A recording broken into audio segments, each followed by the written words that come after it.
Hello. My name's Elder, and welcome back to The Open Debate.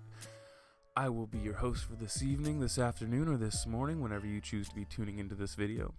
So, last night we tried to have a discussion, and if you were watching the stream, you will know that it just did not work out for me. So, I'm going to try to do it again tonight. Guys, we're going to have a pretty serious discussion here. If you're new to the channel, welcome. Join the Discord. Link will be in the description below or at the side in the chat. So, what do we got going on for this evening? If you have not heard, Logan Paul had the Kent State girl, or Kaitlyn Bennett, who is widely renowned for being a very large gun rights advocate. So Logan Paul had her on his podcast, Impulsive. Logan Paul is a very prominent figure with the youth, and him and two of his friends thought they would go in and destroy Kaitlyn Bennett for having the views that she does towards gun control and gun rights, and the way that she feels towards the Second Amendment.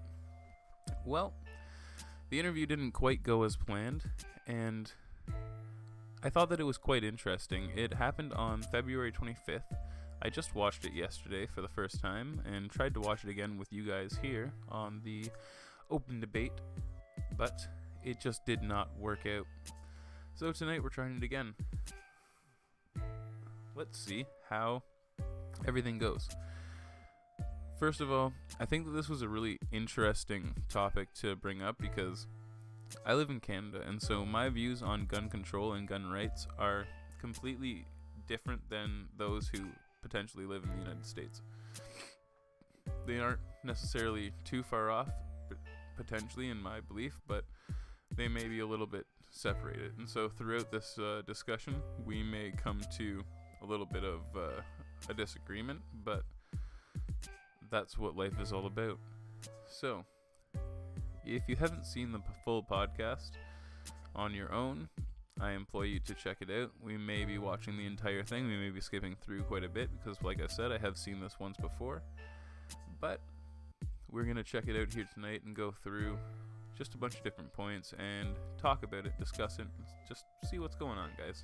Come hang out, come relax, come sit back and pull up your popcorn, grab a nice beer, do whatever you got to do, and come hang out for this evening. So, come on, guys. Let's go check out the podcast here with Logan Paul and two of his liberal-minded friends discussing gun rights with Kaitlyn Bennett, a large gun advocate. Here we go, boys and girls. Getting into it. There's radical beliefs, but they met in the middle.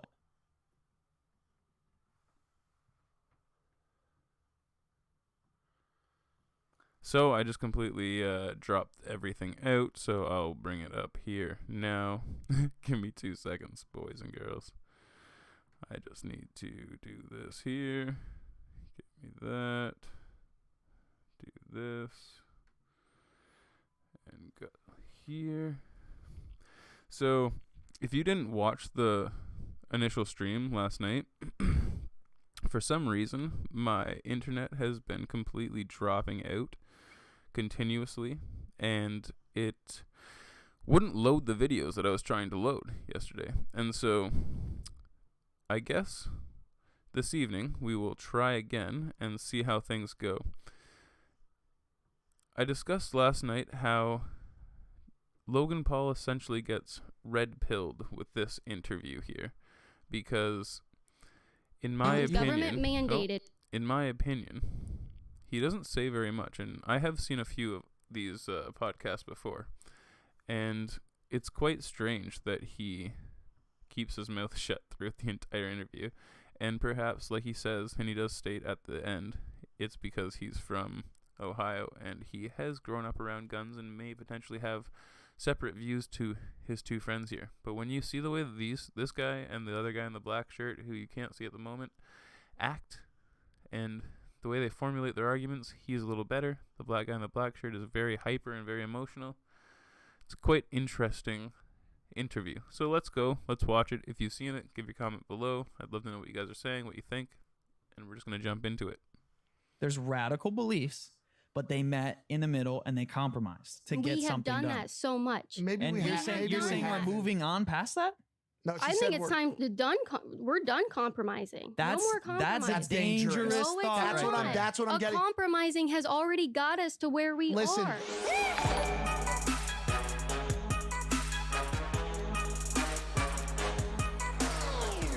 Are you making assumptions? Okay. My bad. Please don't use your male privilege. Okay. I'll I stop. would appreciate that. All Thank right. you. Did you just? Whoa. We have started off feisty. Ladies and gentlemen, welcome to this episode of Impulsive, the #1 podcast in the... I took 2 shots last night. I think I'm hungover. Yeah, this is a first. So he went out last night. He drank a little bit. I was asleep by 9:32 p.m. Pacific Standard. Wow. He was out boozing it up like a booze bag. I took 2 shots, bro. It was National Margarita Day. Yeah, okay, Ease okay. up on me, guys. Did you have a margarita though? No, I just had 2 shots. What? So you What? celebrated Shut the fuck up. National Shut the fuck up. Margarita Day Yeah, we just- by taking shots. If you're not subscribed, make sure to subscribe wherever you listen to podcasts, iTunes, YouTube, Spotify. Today's gonna get juicy. Today's gonna get very, very juicy. As you can see, the guest is sitting to my right. She's already on the set. Ladies and gentlemen, I want to introduce her. She is a very controversial guest, arguably more than myself. Whoa. That's a bold statement. Bold. I know, but that's what I do. I make bold statements. Mm. It's the Kent State gun girl, Kaitlyn Bennett. Woo. I don't get a clap. Jeb Bush, please clap.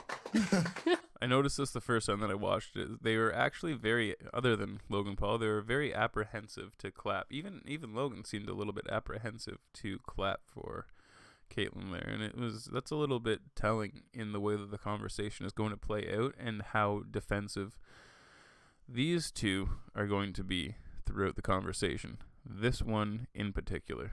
Let's continue. Listen, we clap for our guests. We're gentlemen in a lot of ways. How are you, Kaitlyn? How are you, I am Kaitlyn? good. Are- I'm great. Are you? Because you seem tense. I'm nervous. I am nervous. Why are you nervous? Because everybody's going to be watching me. Millions of people will probably see this. Millions of people already see wait, you. that's true. Before we get started, you said you were tired. Yeah, I'm exhausted. Okay, is anybody else tired? I feel pretty good. I'm up. I don't like where this I is going. have something for all of you. Can you be careful? We're going to skip this. It's a little bit of a plug for some sort of Alex Jones supplement, and it's a funny gag, but When you reach in your pockets like that? if you want to see it, you can watch the full podcast on your own, because it's not really something that I really want to watch again, and it was funny. It was a joke, something that she did, and let's get into it, guys. They were supposed to put my luggage with my firearm in the office, and out down the carousel it comes. And you came here via airplane, fuselage, You can bring a gun on an airplane. Yep. It's just got to be pulled apart, yeah? and stowed away in the luggage. Do they give you a hard area. time at the airports when you do that? No, never actually. Well, one time, I think it was Delta. They were supposed to put my luggage with my firearm in the office, and out down the carousel it comes, and I'm like, my gun's in there. Why do you just have it to where everybody, could potentially get it? Wow. Because everybody knows who I am. So, like, especially in a Cleveland airport, eyes are always like, that's Kaitlyn Bennett. So I'd rather them not try to get my luggage and my firearm. So Who would make sure that all of your luggage made it to the right place and, all of the security protocol was followed if, as you've said, TSA was not needed or present? So At the it's airport. not that it's not needed, it's Right. that it shouldn't be government mandated. So I'm all for security at an Air Force or at an Airport. airport. This was the tweet Mike's Yeah. referring to. You tweeted this. I did. Went through TSA with my hashtag MAGA hat on to remind everyone that their jobs are disposable and they're non-essential. Their paychecks come from someone else's paychecks. What a world we live in that we accept that. Hashtag abolish the TSA. Hashtag taxation is theft. Just for a little context. I was a bit curious too when I saw this tweet. TSA seems pretty necessary. So, like I said, it's fine that we have security. I just don't think it should be government mandated. They have a 95% fail rate. they don't do their job 95% of the time. They're always stealing stuff. Where's that data from? Because that seems like it would equal out to be a lot of problems on the aircraft if 95% of their job was a failure. You know what I mean, I'm saying? Like, I don't know exactly where that comes from, but like they go through protocols and like checks. It's like kind of like when the general manager of a restaurant comes in and they're like, we're going to act. Notice that this guy instantly, I don't know where that's come from. He's like, oh, I'm on it. I'm going to check it out. I'm going to fact check this. And we're going to keep this playing for a couple minutes and we're going to let it play out. Because if you haven't seen it, it's a good thing to watch and it's interesting to see how this plays out because he's fact checking. They're like, what is she? Where's this information coming from? 95% of things going through the TSA go unchecked. That, like you said, that seems like a lot of problems would occur. Well, fact check it, bud. Let's see where the information comes from. Like we're customers, so they act like they're passengers. And I mean, I just got through with safety pins in my purse. Like I never take out my liquids. They never catch anything. So That's incredible. I've been stripped down Every time. and time again. I had a finger very close to my rectum one time. It was very uncomfortable. People were filming me. It was horrible. and listen, I come through JFK Airport, and the TSA there is probably some of the most unfriendly people I've ever met in my entire life. Never felt as demeaned and just sorry. just saddened. Oh, This sorry, is that's me. horrible Is that right some now. sort of? Is there any way we can make that stop? Yeah, that's me. So what are you saying? You're saying that it should be a private, like a private, just like any other security force. yeah, and I should have like put that on my tweet. I should have Because this looks bad. I felt bad afterwards. I felt bad, and I was you like, have feelings. I have feelings, and I felt bad because I'm not trying to say that those people were non-disposable, or you know what I mean, like they're Right. non-essential. They are non-disposable, but like I felt bad afterwards because I meant to portray that was non-essential for the government to be mandating. I'm all for private security. That's fine. But yeah, I should have worded that a lot better. I did feel bad. So, I mean, The department. this is my only apology that I think I'll ever say to the public. How impulsive. Wait. There we go. You haven't said sorry yet. Do you want to do it? You're like official apology. Let me word this. I am sorry that I didn't word it correctly, and I hurt people's feelings when I was not attacking the people. I was attacking their government jobs. Very good. Very good. And Thank you. by the way, this is a Apologies are lesson great. that we have all learned the hard way. Yeah. Many times with Yeah. how you word things in this world, and not always even what you say in terms of words, but how you say it, how you deliver your message. It can burn you quite badly. Absolutely. Just fact check. The Department of Homeland Security did indeed do a private screening to find out that 95% of things are missed by the TSA. Wow. Fact check. And what was that fact? Who was the fact check provided by? Department of Homeland Oh, Security. it was Yeah. an internal stuff. Yeah. What? Damn, that's pretty sad. I'm just curious. Crazy. Curious. What does that entail? Like things are.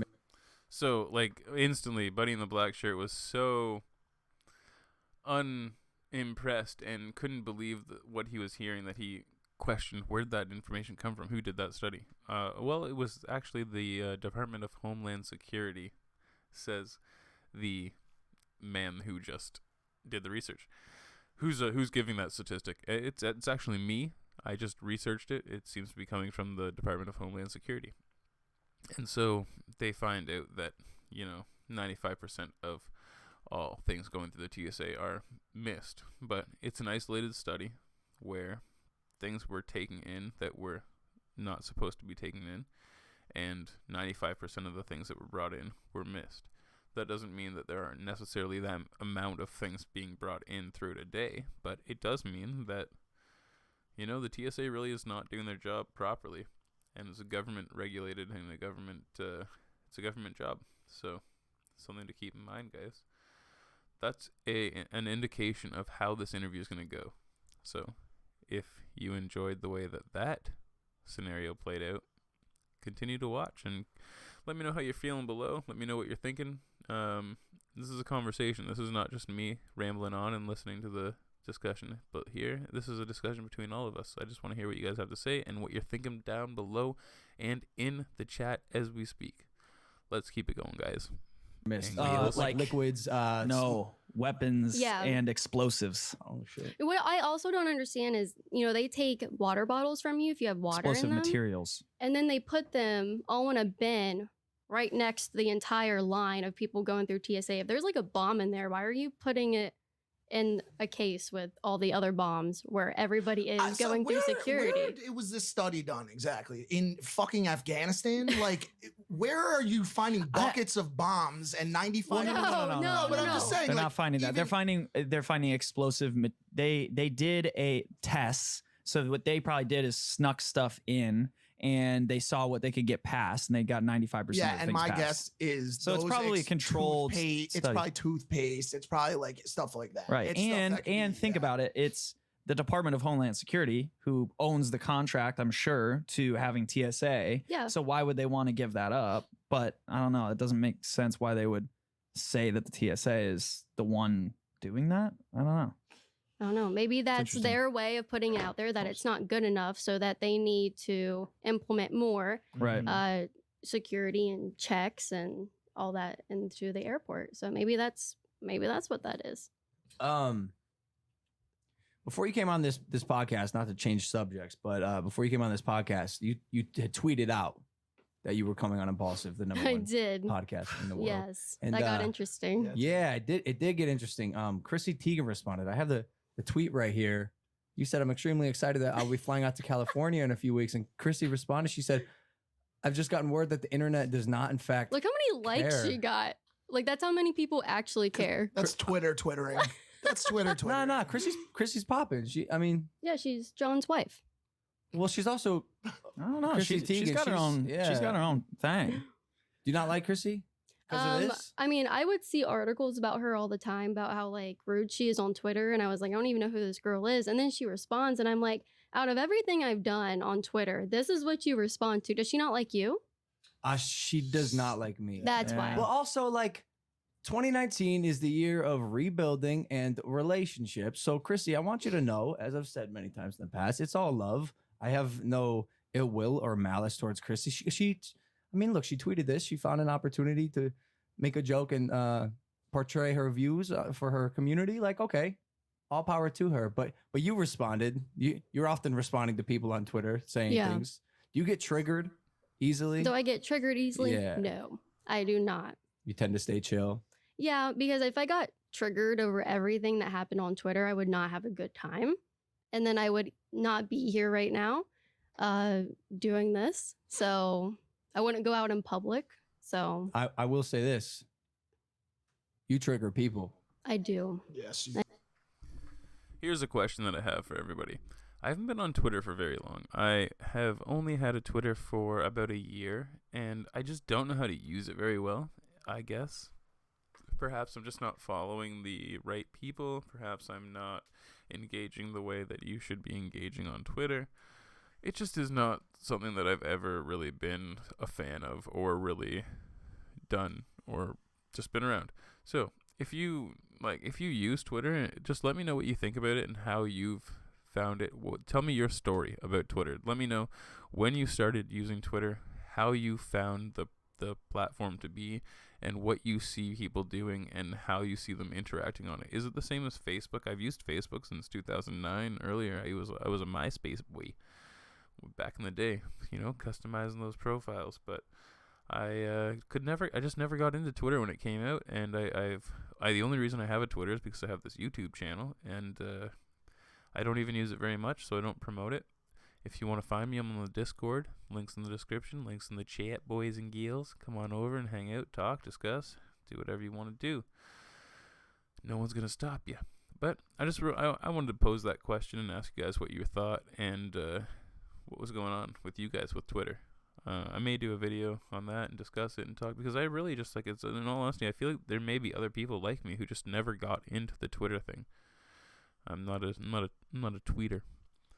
So I feel like I'm missing out on a lot of information, because a lot of people are on Twitter just venting and apparently raging. They're apparently what I've heard is that they're just angry people all over Twitter, but I don't see them. So let me know how you feel. All right, guys, let's keep this going. I do. Even if I was so coming off the airplane, I was going through the airport trying to get my luggage, And I'm in the bathroom washing my hands, and I look up, and there's just this raging feminist, and she's just staring at me. How do you know she's a feminist? Just by She looking at her. looked like a feminist. We all know what a feminist looks like. We all know what a feminist looks like. So she has like the big eyebrows and like the big glasses and the. That sounds like Andre. Symmetrical. Sounds like Andre. That sounds like Like honestly, like I so tech. I saw that Lee said there in the chat that these three guys. Did you say these three guys? No, you just said these guys. I don't think that Logan attacks this girl too much. He's pretty logical with his arguments, and he actually does a good job on this podcast. But the other two do attack her.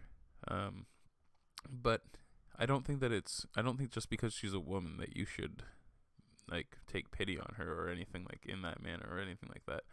She can hold her ground just as well as any man could hold his ground. And if it was one man against two guys, you wouldn't feel bad about that. And I don't feel bad about two guys ganging up on one girl because she's fine. She can hold her ground and she's a strong woman. So that's what you got to keep in mind. Don't succumb to those gender norms, boys and girls. Let's keep it going. Technically, I guess I'm a little confused as to. Are you a feminist? he goes. How did It's okay how if did you you're know not. she was raging? She was mad. Well, I Um, mean, like a raging feminist is like someone who dresses like the stereotypical feminist, and they just like go above and beyond. So she had like the crazy glasses and just she looked crazy. So anyway, I'm washing my hands and I look up and she's staring at me. When we make eye contact, she rolls her eyes and just walks away. And I'm like, I'm just washing my hands. She wanted the smoke. She wanted to what? She wanted the smoke. She wanted an argument or a fight. Maybe, but she walked away when we. What if she? Locked What if she eyes. was just a person that say uses hand sanitizer because she doesn't like when people waste water in the. You know, like how do you? That's Like, disgusting. I agree, but I'm just try not to make assumptions. I have like a sixth sense when it comes to this because people who like stare at me when they recognize me, they don't hide it very well. I don't know if you've ever experienced that, but like they don't hide it very well when they You're very recognize you. recognizable. Your hair is 9 feet long. Yeah, that's true. And very curly. Very curly. Yep. Yeah, You look like my the- ramen noodles. That's what the fuck is this? Thank God that wasn't me. I hate getting in trouble with the boss. It is bad. Do you ever plan on cutting your hair? I do not. I No. don't even like trimming it. Really? It's just Yeah, it it's gives just, me anxiety. You're just sending it. You're going for it all the way. Mhm. Speaking of hair and the length of it, do you be careful how I word this? Do you currently own an AR-10 or a long barrel semi-automatic weapon? Yes. Okay. I loved that transition. That was the funniest fucking thing I'd ever seen. Speaking of long hair, do you own a long-barreled semi-automatic? I don't even care. I'm not a gun guy. I like guns. I think responsible use of guns is top-notch, but that was no. Speaking of long hair, what do you? Come on, guys. Okay, come on. I just found that hilarious. I don't know. It's a subtle funny, guys. Why do you feel the need to own that level of firepower? Because I want to. Well, let me actually address that. What is the level of firepower of an AR-10? I don't. So that's why I'm going to be really careful because I don't want to It's say the same fire rate as a handgun. same fire Mhm. rate. Yeah. Does it? It probably shoots a little bit.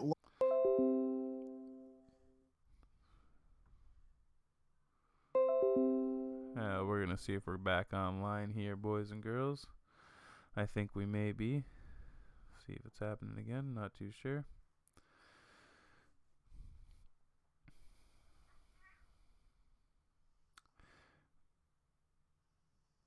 Well, if this is post stream and you're watching this, skip ahead until I'm speaking again and the video's playing because not too sure what's up. Think I'm still streaming. We're gonna see here. What's up? And we're live. Okay, so like I said, he has a base knowledge of what's going on. This guy that we're talking about, he's done his research, and he formulates a good argument, and I think that, like I said a lot of times, I've said this before, I think that liberals and conservatives have the same ideas and the same goals in mind. It's just the way that they want to get there. It's the way that they feel as though you should achieve those goals, or the way that you should implement actions in order to achieve those goals. That is what changes, and that's what's different.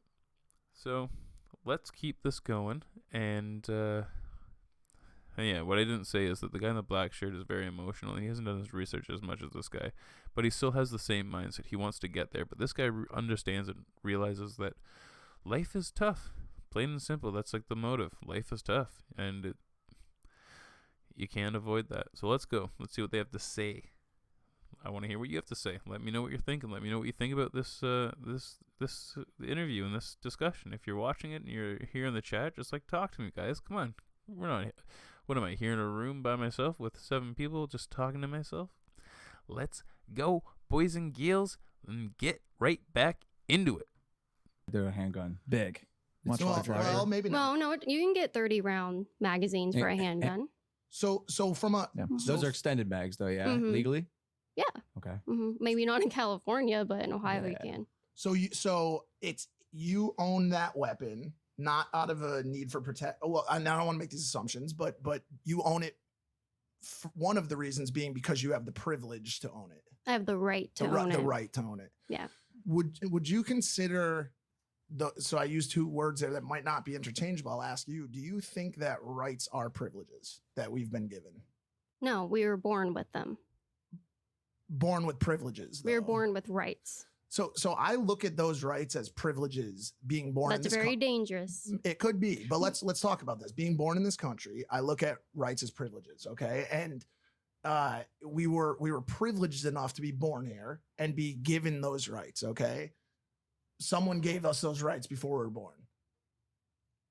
We were born with those rights. Whether you believe it was a God who gave it to us or we just were born with them, that's up to you to decide. But every person on this planet is born with those rights. Whether or not their government wants to acknowledge that is something different. When you say we're privileged, we are privileged to live in America because we do have. Right. Is that what you're trying to say? That's kind of what I'm getting at, but I guess call it rights or privileges. Let's just stick with rights because you're Okay. more comfortable with that word. Mhm. Is there anything in your mind that you think we could end up in a situation where we need to be slightly punished for the actions of our society and potentially roll those rights back? This is a defining factor in the conversation where, if you've ever watched any of the Change My Mind series with Louder with Crowder, would exemplify and point out at this moment that they have 2 opposing ideologies that are not going to align. This guy here believes that the Constitution is not, those are not inherent rights that individuals are born with and that human beings have, that those are essential rights to human beings. He believes that they are interchangeable and can be changed at will, and she does not necessarily believe that, in my opinion. That's the way I see this conversation going on. And so a lot of the time you'll see them arguing points that aren't necessarily lining up, and that's because they have 2 different mindsets that they're not arguing for they're just not arguing the same thing at all. And that's why in the Change My Mind series, when that comes up, Crowder usually ends the discussion because they're not going to come to a conclusion. These 2, this guy is not going to agree with her by the end. I'll tell you that right now. Spoiler alert, he's not going to change his mind. No one's going to change their mind, except for maybe him, who seems to be even thinking about it now as they speak. Let's keep it going, boys and girls. Let me know what you're thinking in the comments below. I see y'all there. Have a good conversation between each other, and I will hop in now and then when I see things that pique the interest of the conversation and keep it going. And guess what? We're going to jump back into it, boys and girls. Here we go. No. Like, say, for Why- example, Well, if that's very subjective. That depends on what it is. That depends on who's making those decisions, and it depends on the right that we're talking about. I mean, people think that abortion is a right. The Supreme Court ruled that abortion is a right. I don't think so. So, I mean, I guess if there's an instance where we need to rule back a right, then I think it would be abortion, because I don't think that is stated in the Constitution. They tried to, cover it up by saying it's part of a woman's right to her privacy when it's not. It's murder. So, I mean, if we want to talk about that, that would be something that's not really a right. Well, if you're opening up the floodgates to rolling back rights, wouldn't inherently that mean some of the rights that you agree with could potentially be rolled back or amended? See? And that's the thing. And that's what I'm asking specifically about gun rights. So I want to bring up the case of the Las Vegas shooter, for example. Okay. And we ask about what those things that we might have to be punished for are. He bought 30 guns legally, 30 plus guns legally over the course of 12 months before mowing down hundreds of people, okay, injuring 500, killing 58, I believe it was in Las Vegas, the worst mass shooting in the history of the United States. Do you think that the actions of our society, which currently holds 31% of the world's mass shooters and owns 50% of the world's guns with only 5% of the world's population, do you think that our obsession with guns, our obsession with violence and mass shooting and murder. We don't have an obsession with mass shootings. And we have statistically the highest. How many mass shootings happened in 2018? I don't have the exact number. You can roll it out to me. Go ahead. So the media wants to say it's over 307. That's not true. If we want to go through the different publications that put out these numbers, the problem is that each publication or each program has a different definition for what a mass shooting is. If we go with, I forget exactly what it was, but let's stick with the definition of like a mass shooting is 4 or more people killed and not including the perpetrator, the shooter, then it goes down to like 10. So it depends on who's putting these numbers out and what definition they're using. And that's how they get you. This is I'm a bit uncomfortable because I hate to try to like put statistics to something that like a shooting is a shooting. Like he's about to say the classic liberal minded thing that like, hey guys, we don't live in a fucked up world. Bad things don't happen. Let's all just dream of sugar plums and fairies. How like one mass shooting is too many mass shootings. No, absolutely. One mass shooting is too many mass shootings. Yes. I don't think anybody's disagreeing with that fact, but like Kaitlyn is about to point out, the world's not a nice place. Bad things happen. Rapes happen. Murders happen. Kidnappings happen. Terrible things happen. Mass shootings happen. And so how do we avoid these problems? How do we stop these problems? How do we actually put things into place that are going to actively try to stop these events from happening? Let's not virtue signal here, boys and girls. Let's actually look for something that's going to fix the problem. And that's my problem with a lot of media and the mainstream mindset, the liberal mindset, because liberals are in the mainstream. That's what the mainstream media is. And it's constant virtue signaling. And it's like, yes, if it sounds good, then we'll do it. But if it's actually going to get the problem fixed, that's what I want. I want to actually fix the problem. What do you guys think? What are you thinking about this? Let me know. But we don't live in a perfect world. We don't live in a perfect world. We have rapists out there. One rape is too many. Yeah. But how do we stop it? We can't stop everything. But talking about gun rights and, I hate using the term gun violence because it's not the gun committing that violence. It's the person. If we look at statistics, we have found that gun owners actually stop mass shootings. We find that 500,000 to 3 million lives are saved every year due to defensive use of firearms. And then they want to go after the assault rifles. Assault rifles aren't a thing. They aren't real. I didn't use that term. Yeah, I know you did cautious, it. Yeah. Very cautious not to use that term. Yeah, but I guess like let's go back a little bit and not talk about the rights even for a second, but let's look at statistics because we're talking about data. 5% of the world's population, 50% of the guns. That seems like something's off there. It seems safe. It seems safe. 22.5 times higher gun homicide rate than any other first world country. 22.5 times higher gun homicide rate. Do you Well- not see a correlation between a massive guns and a massive gun homicide? Well, I see a correlation with gun registration and gun control and mass murder in communist countries. That's what I see. So I don't think that we have a correlation, but that doesn't equal causation. So those two things don't equal each other. What I see is an armed society is a safe society. What I see is that almost 3 million lives are saved every year due to defensive use of firearms. That's what I see. I see that 98% of mass shootings are in gun-free zones. So if we want to talk about ending a gun violence problem, we need to go to where it's happening. It's happening in gun-free zones. Well, and it does go back to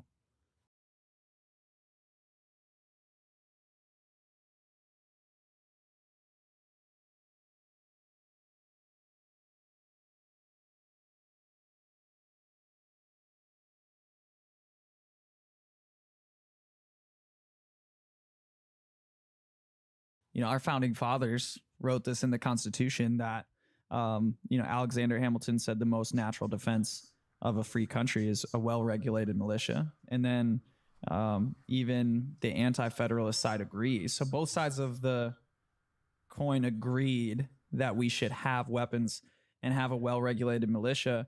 But times have changed. So I guess how have you seen modern day times that we're living in interacting with the Second Amendment? Because it's a lot different language now. Well, yeah. Well, we go from, shotguns to now we have semi-automatic rifles, which, I mean, I don't see a problem with that at all. If we want to talk about technology in the Second Amendment, or even guns or firepower or weapons, we see the government has outrageous technology with their weapons, and that should scare everybody. Why? Because they aren't our friend. Why The do you say government? that? Yeah. Because they aren't our friend. They aren't here. They aren't. Okay. Let's. That's a question that I want to bring up to everybody as well, and I want to know what you have to say. Because we're building a community, we want to know what everybody in the community has to say and like what this community's thoughts are. Do you believe the government is your friend?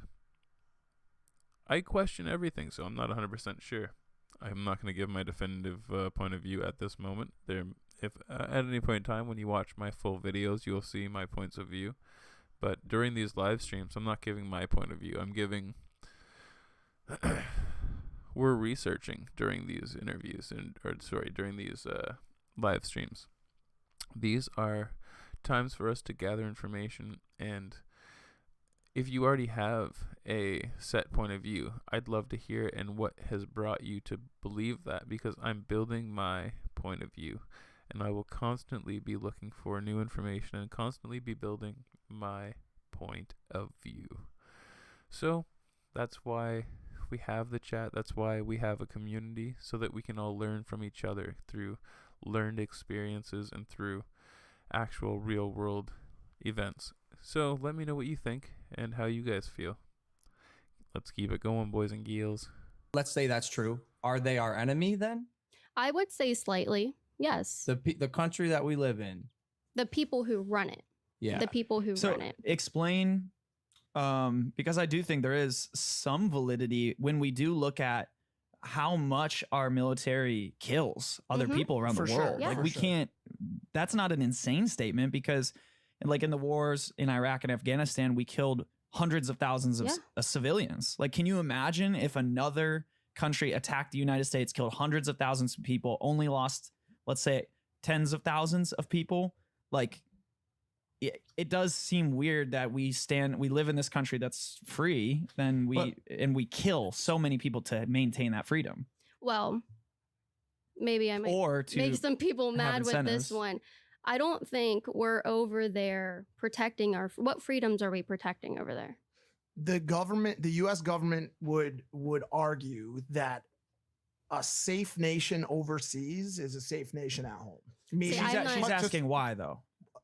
Because Why is that? if you allow Syria, Afghanistan, Yemen, Jordan or any other country, let's not just say the Middle East, Venezuela, right, to create an unstable state where where ISIS or any other rogue militia is able to cultivate and grow, and you don't put that down. Well, who started it? Yeah. All right, let's not get into that kind of stuff. Let's talk about how to But fix that's it. I don't want to roll it's back. actually it's well-known public knowledge that the Of course, we've US, armed Contras, we've armed we arm those people 100%. But guess what? Like, we, even if we initially had a thought in mind and it grew out of control, we then have to put that threat down. And so that's the argument. I'm not saying it's right, but the US government argument is that we need to have safe nations overseas to protect our freedoms at home. I'm a little worried about going too far into foreign policy and our actions overseas when we're talking about our domestic state right now. And so I want to ask this question. What are your thoughts on common gun sense reform? And I know it's subjective and everybody's common sense is different, but let's roll this out. Mental health checks in order to get a weapon. Okay. And there's a lot of thought that needs to go into that. Let's not just blanket it out there. An annual, just to make sure things are going right. Background checks for everyone at all gun shows everywhere. You can't walk into a gun show in Virginia and buy an AR-10. You can't do it. Meaning we know that the people that own weapons in this country are sane and don't have the intent to use them maliciously. What are your thoughts on that? Not government regulated.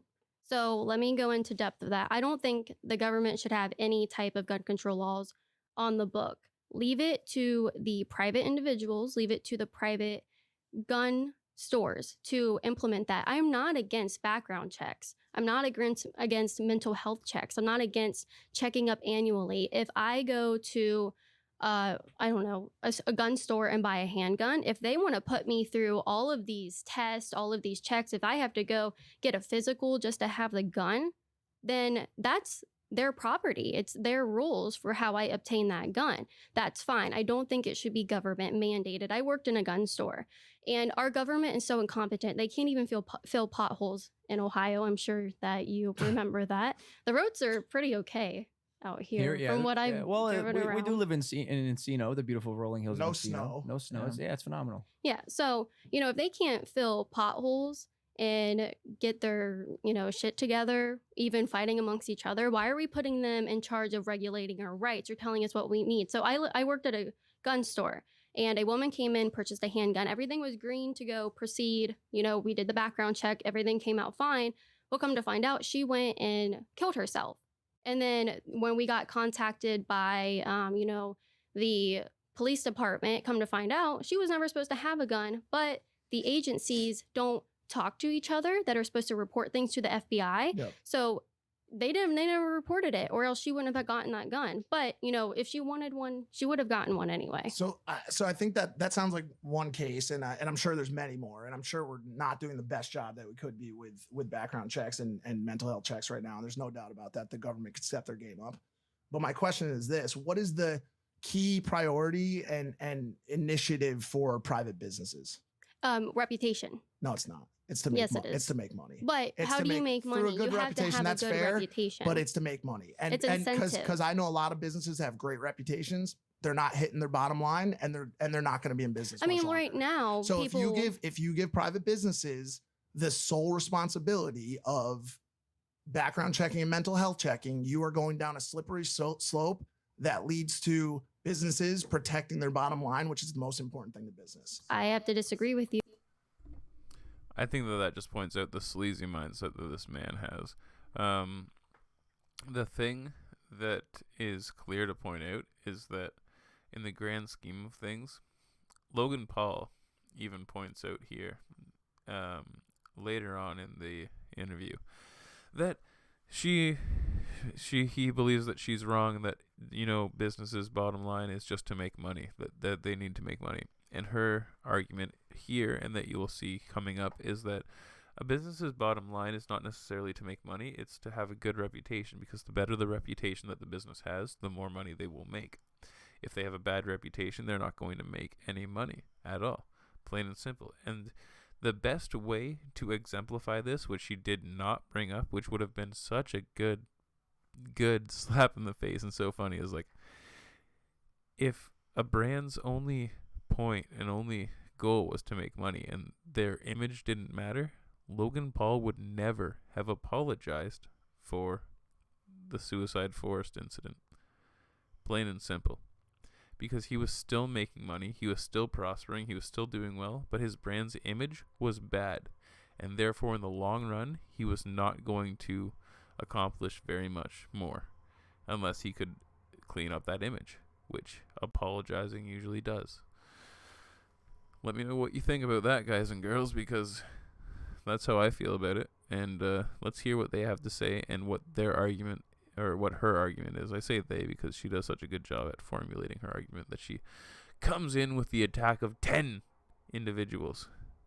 So here we go. Let's listen in. I think giving the government the power to regulate our Second Amendment right and our firearms is going down an extremely slippery slope, because what they do is they say people who have a mental health disorder or mental illness can't go in and buy a gun. I'm pretty sure in Ohio, if the law hasn't changed, transgendered people technically have a mental illness and they can't get a firearm. And then we say, okay, let's legalize weed. Let's do that. I'm all for that. Let's end the drug war. That's fine.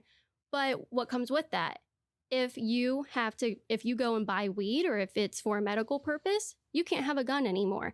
It all ties into everything. They don't want us to be armed. We rose against, Great Britain. That's how we won our independence, because 3% of the population in America rose up with firearms, and we had the same firepower that they did. That's how we won our independence. So I was going to say, I mean, but those were times when people were fighting with muskets, right? Times have changed so much. I think there does need to be some sort of solution. Do you see or have a solution in Get rid of mind? gun-free zones. That's the first step. Get rid of gun-free So zones. Government mandated gun-free zones. 98% of mass shootings happen in gun-free zones. So, okay, you get rid of gun-free zones, and then what happens? Inevitably, people buy and arm themselves with guns, correct? Mm-hmm. And then what? If they choose Everyone to. has a gun? No, I don't think everyone should have a gun. That's where it comes back to. I support background checks from private businesses. I support that. Right now, you can go and buy a gun. There's a black market for firearms, gang violence. You know, the number one perpetrator of gun violence is gangs. 80% of gun homicides are drug related and gang related. And that stems from the drug war. If we get rid of all these other things, including the drug war that's incorporated into the gun violence epidemic, I think that a lot of things would change, and I think a lot of things would get better. Mm-hmm. Listen, and by the way, I'm not disagreeing with you on that stuff. Mm-hmm. I think we as a country have problems that are contributing factors to homicide, and I think the gun is the method that's used. Sometimes, here we go. I know knives are used in cars and hands and feet. I know all that stuff, and I get that argument, but I do agree with you that we have massive socioeconomic problems. We have massive problems with drug wars and all these other factors. So I do agree with you there, but I've never been able to come around to the fact that blanketing this country with even more guns is the solution to the problem. Like, I don't think I'll ever get on board with that. When do you think we have enough guns? Never. Why? Come on, Kaitlyn. Never. Come on. Why would we regulate someone's property? It's your property. No. I'm not saying we're regulating their property. That's a different question. When do we need more guns? Like, when do we need in more circulation? guns? I mean, I think we have plenty. I mean, I don't know. I don't really understand. Like, when do we need more guns? I guess when we need to fight against a tyrannical government. But don't you think there's already enough weapons in the hands of American people to do that? I think so. They are asked. They're arguing two different points. Like this is why it's so interesting to watch liberals and conservatives talk and discuss things, especially when it's actually a good conversation, because they do have a good conversation, and they're arguing two different points. Like, what are they talking about? When are there enough guns? In her mind, you should be allowed to stockpile as many guns as you want. It's your property. It's your right to own property, and it's your right to bear arms, especially in order to form a militia against a tyrannical government that may potentially uprise.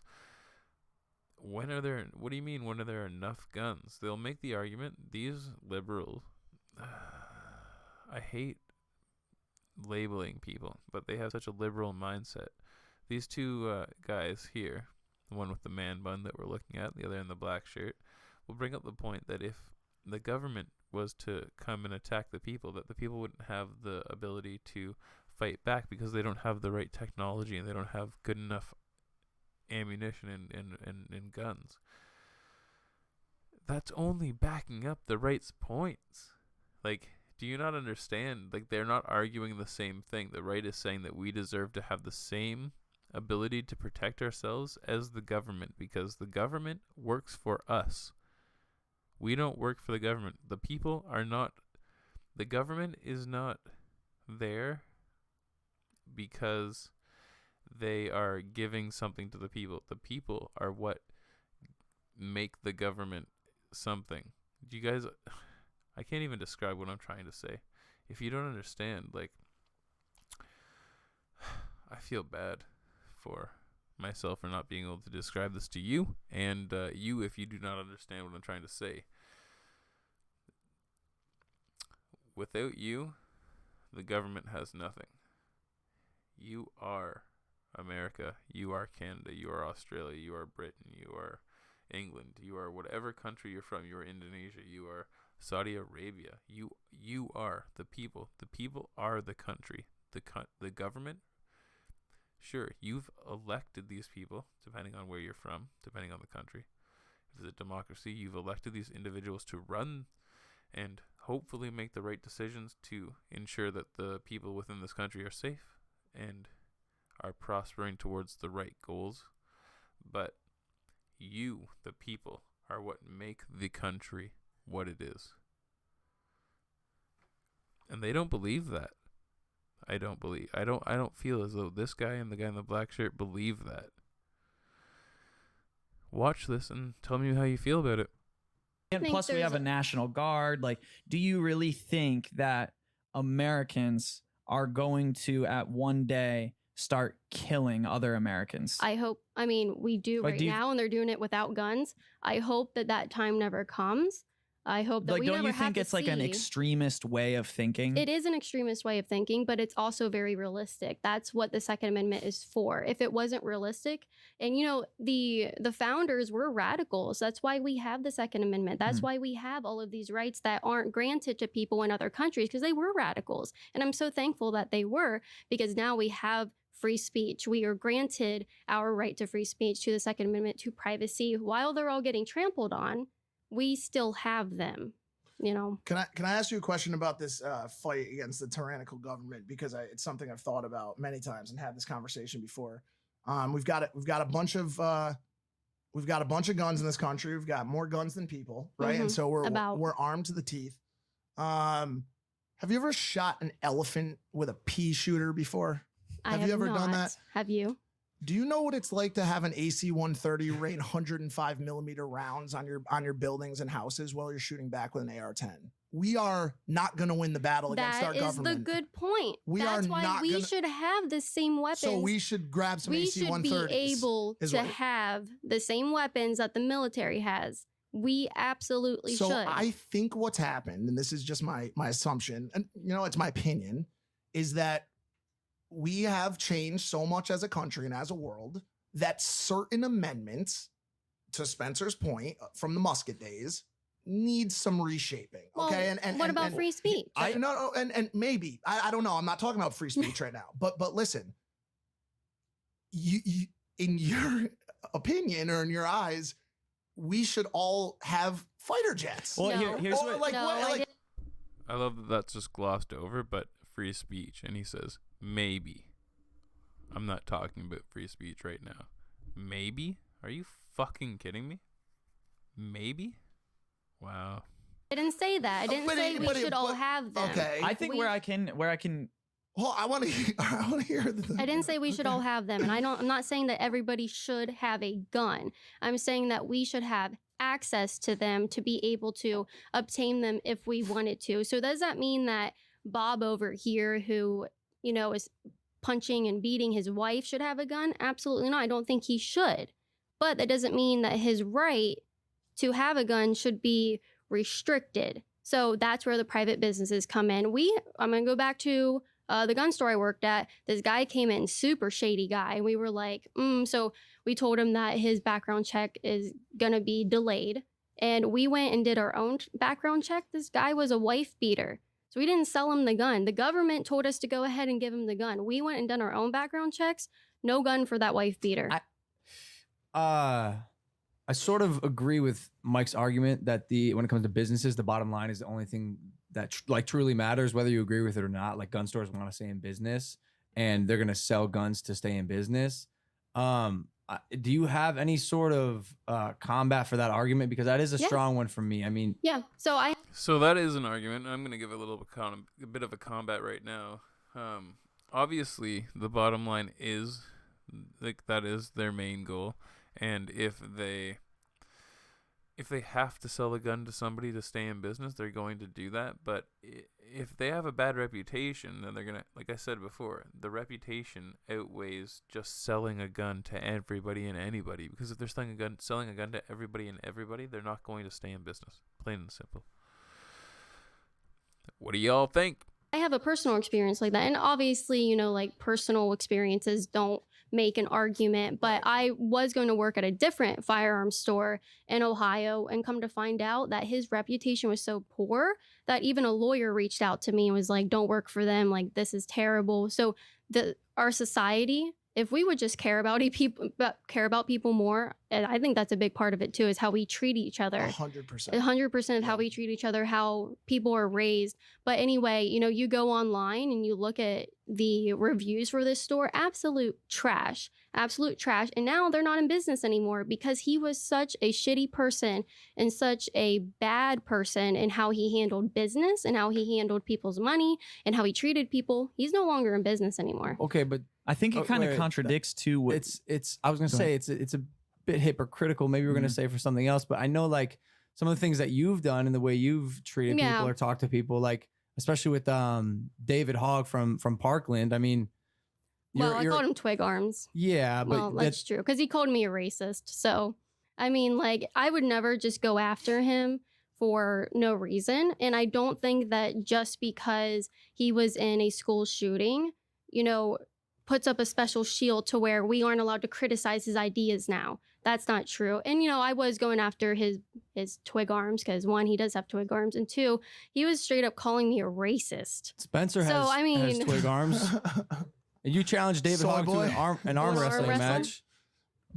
How about this? We'll talk about that later. Nah, I want you to arm wrestle Mike.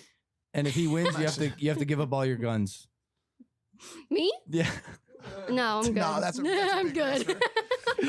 Mike's a big boy. I was going to mention it kind of contradicts the idea that we have enough guns in circulation. Like at what point does it become where people who support, gun laws like yourself are just being obnoxious I think they are being obnoxious.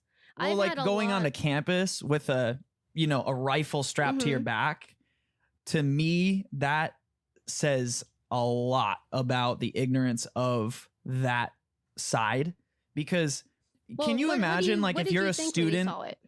Well, okay, what I thought is if I was a student at that campus, I would be fucking horrified because I have seen so many school shootings and I see someone walking with a rifle around campus. That's scary. That's scary. No, that's safe. No, but that's your opinion, and I get. Or in other words, what he said is, I've been so indoctrined by the media and the mainstream media by seeing mass shootings and the promotion of you should be afraid and fear this and fear that, that if I see somebody with a gun in general, especially on a school campus, I am going to be horrified.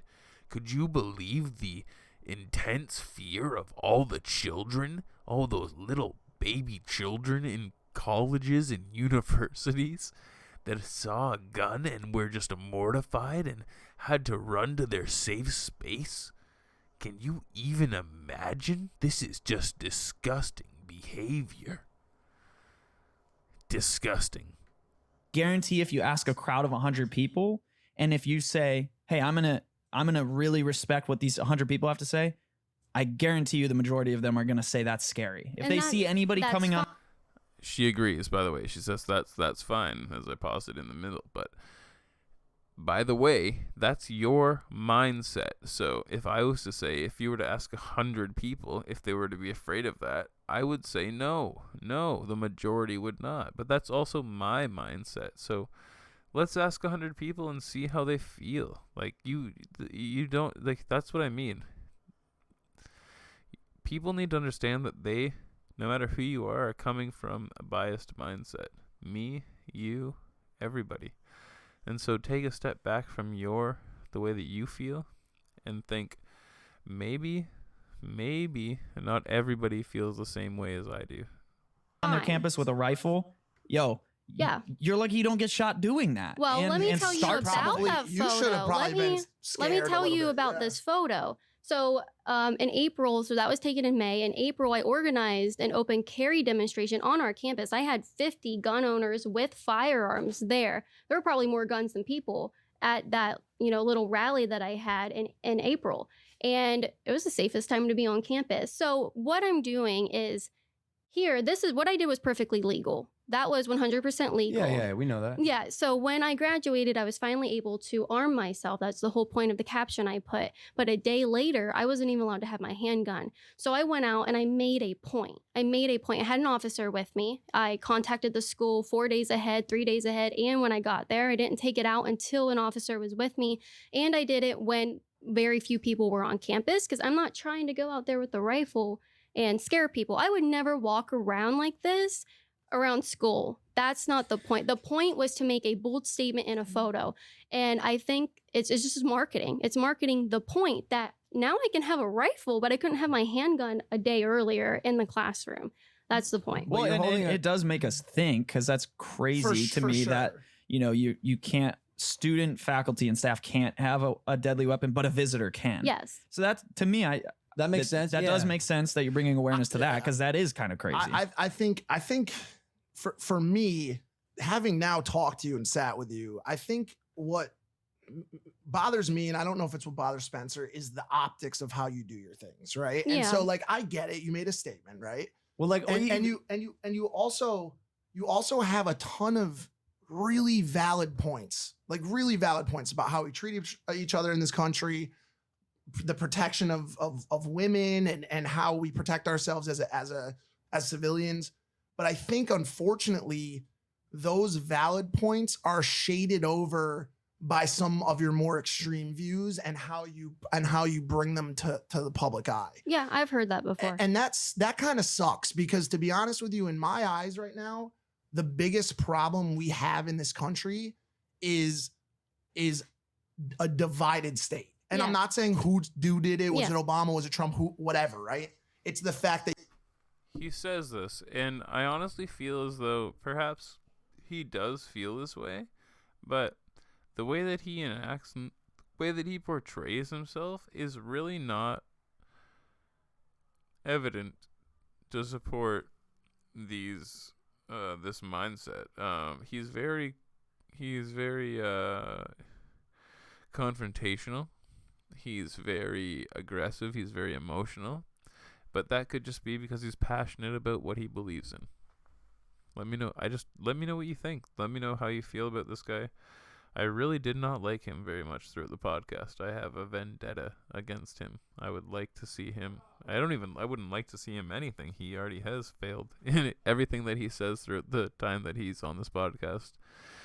He acts as though he's super smart and he has all the answers, but every time he opens his mouth, it sets himself up for failure. So, let me know how you feel.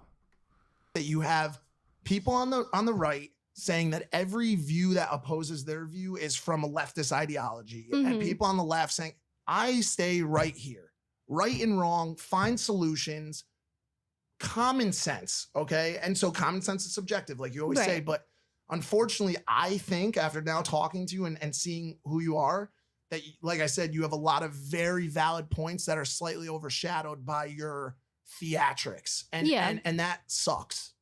Well, I mean, I've heard that argument before, but a lot of people take what I say and what I do, and even gun owners will be like, you're just too extreme for us. And I just look at them and I'm like, your opinions don't matter to me, because if you're gonna coward when people are trying to limit our mag size to 5 rounds, then Why do you aren't why in do this you need, discussion. I mean, why do you need a magazine that holds more than 5 rounds? So what if 10 people are coming in your house to rob you?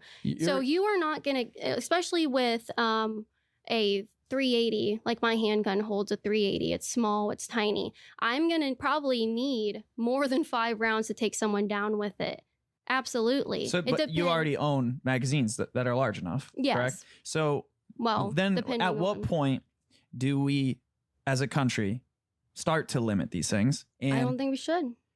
and can't we ever admit, hey, we got enough guns? Like, we have enough. We can have enough, but that doesn't mean you restrict someone's right to their property. So everything that I'm talking about goes back to property rights. Someone does not have the right to come and take your podcast from you. Someone doesn't have a right to come and take impulsive. I wish a bitch would. I wish a bitch would. The reason why we're having this conversation is because our podcast didn't kill 58 people in Las Vegas. But Our toaster oven didn't kill 58 people in Las Vegas. But it's your a property. automatic weapon that was revised, bump stock. That's not an automatic weapon. Well, it's not an automatic. Sorry, I'm trying. What to is be a bump best. stock?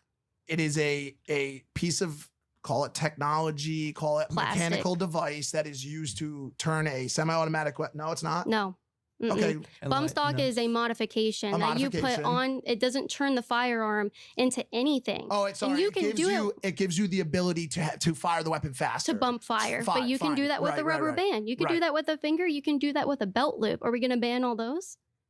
I think banning something that is made specifically for it and then looking for people to find a less effective solution is probably a smart bet. Like I can ride a scooter to work, but I probably will take a car. Are You we know what going I'm to ban saying? So, like, hammers and knives because they kill more people than rifles, especially more people than bump stocks? hammers kill more people than Rifles.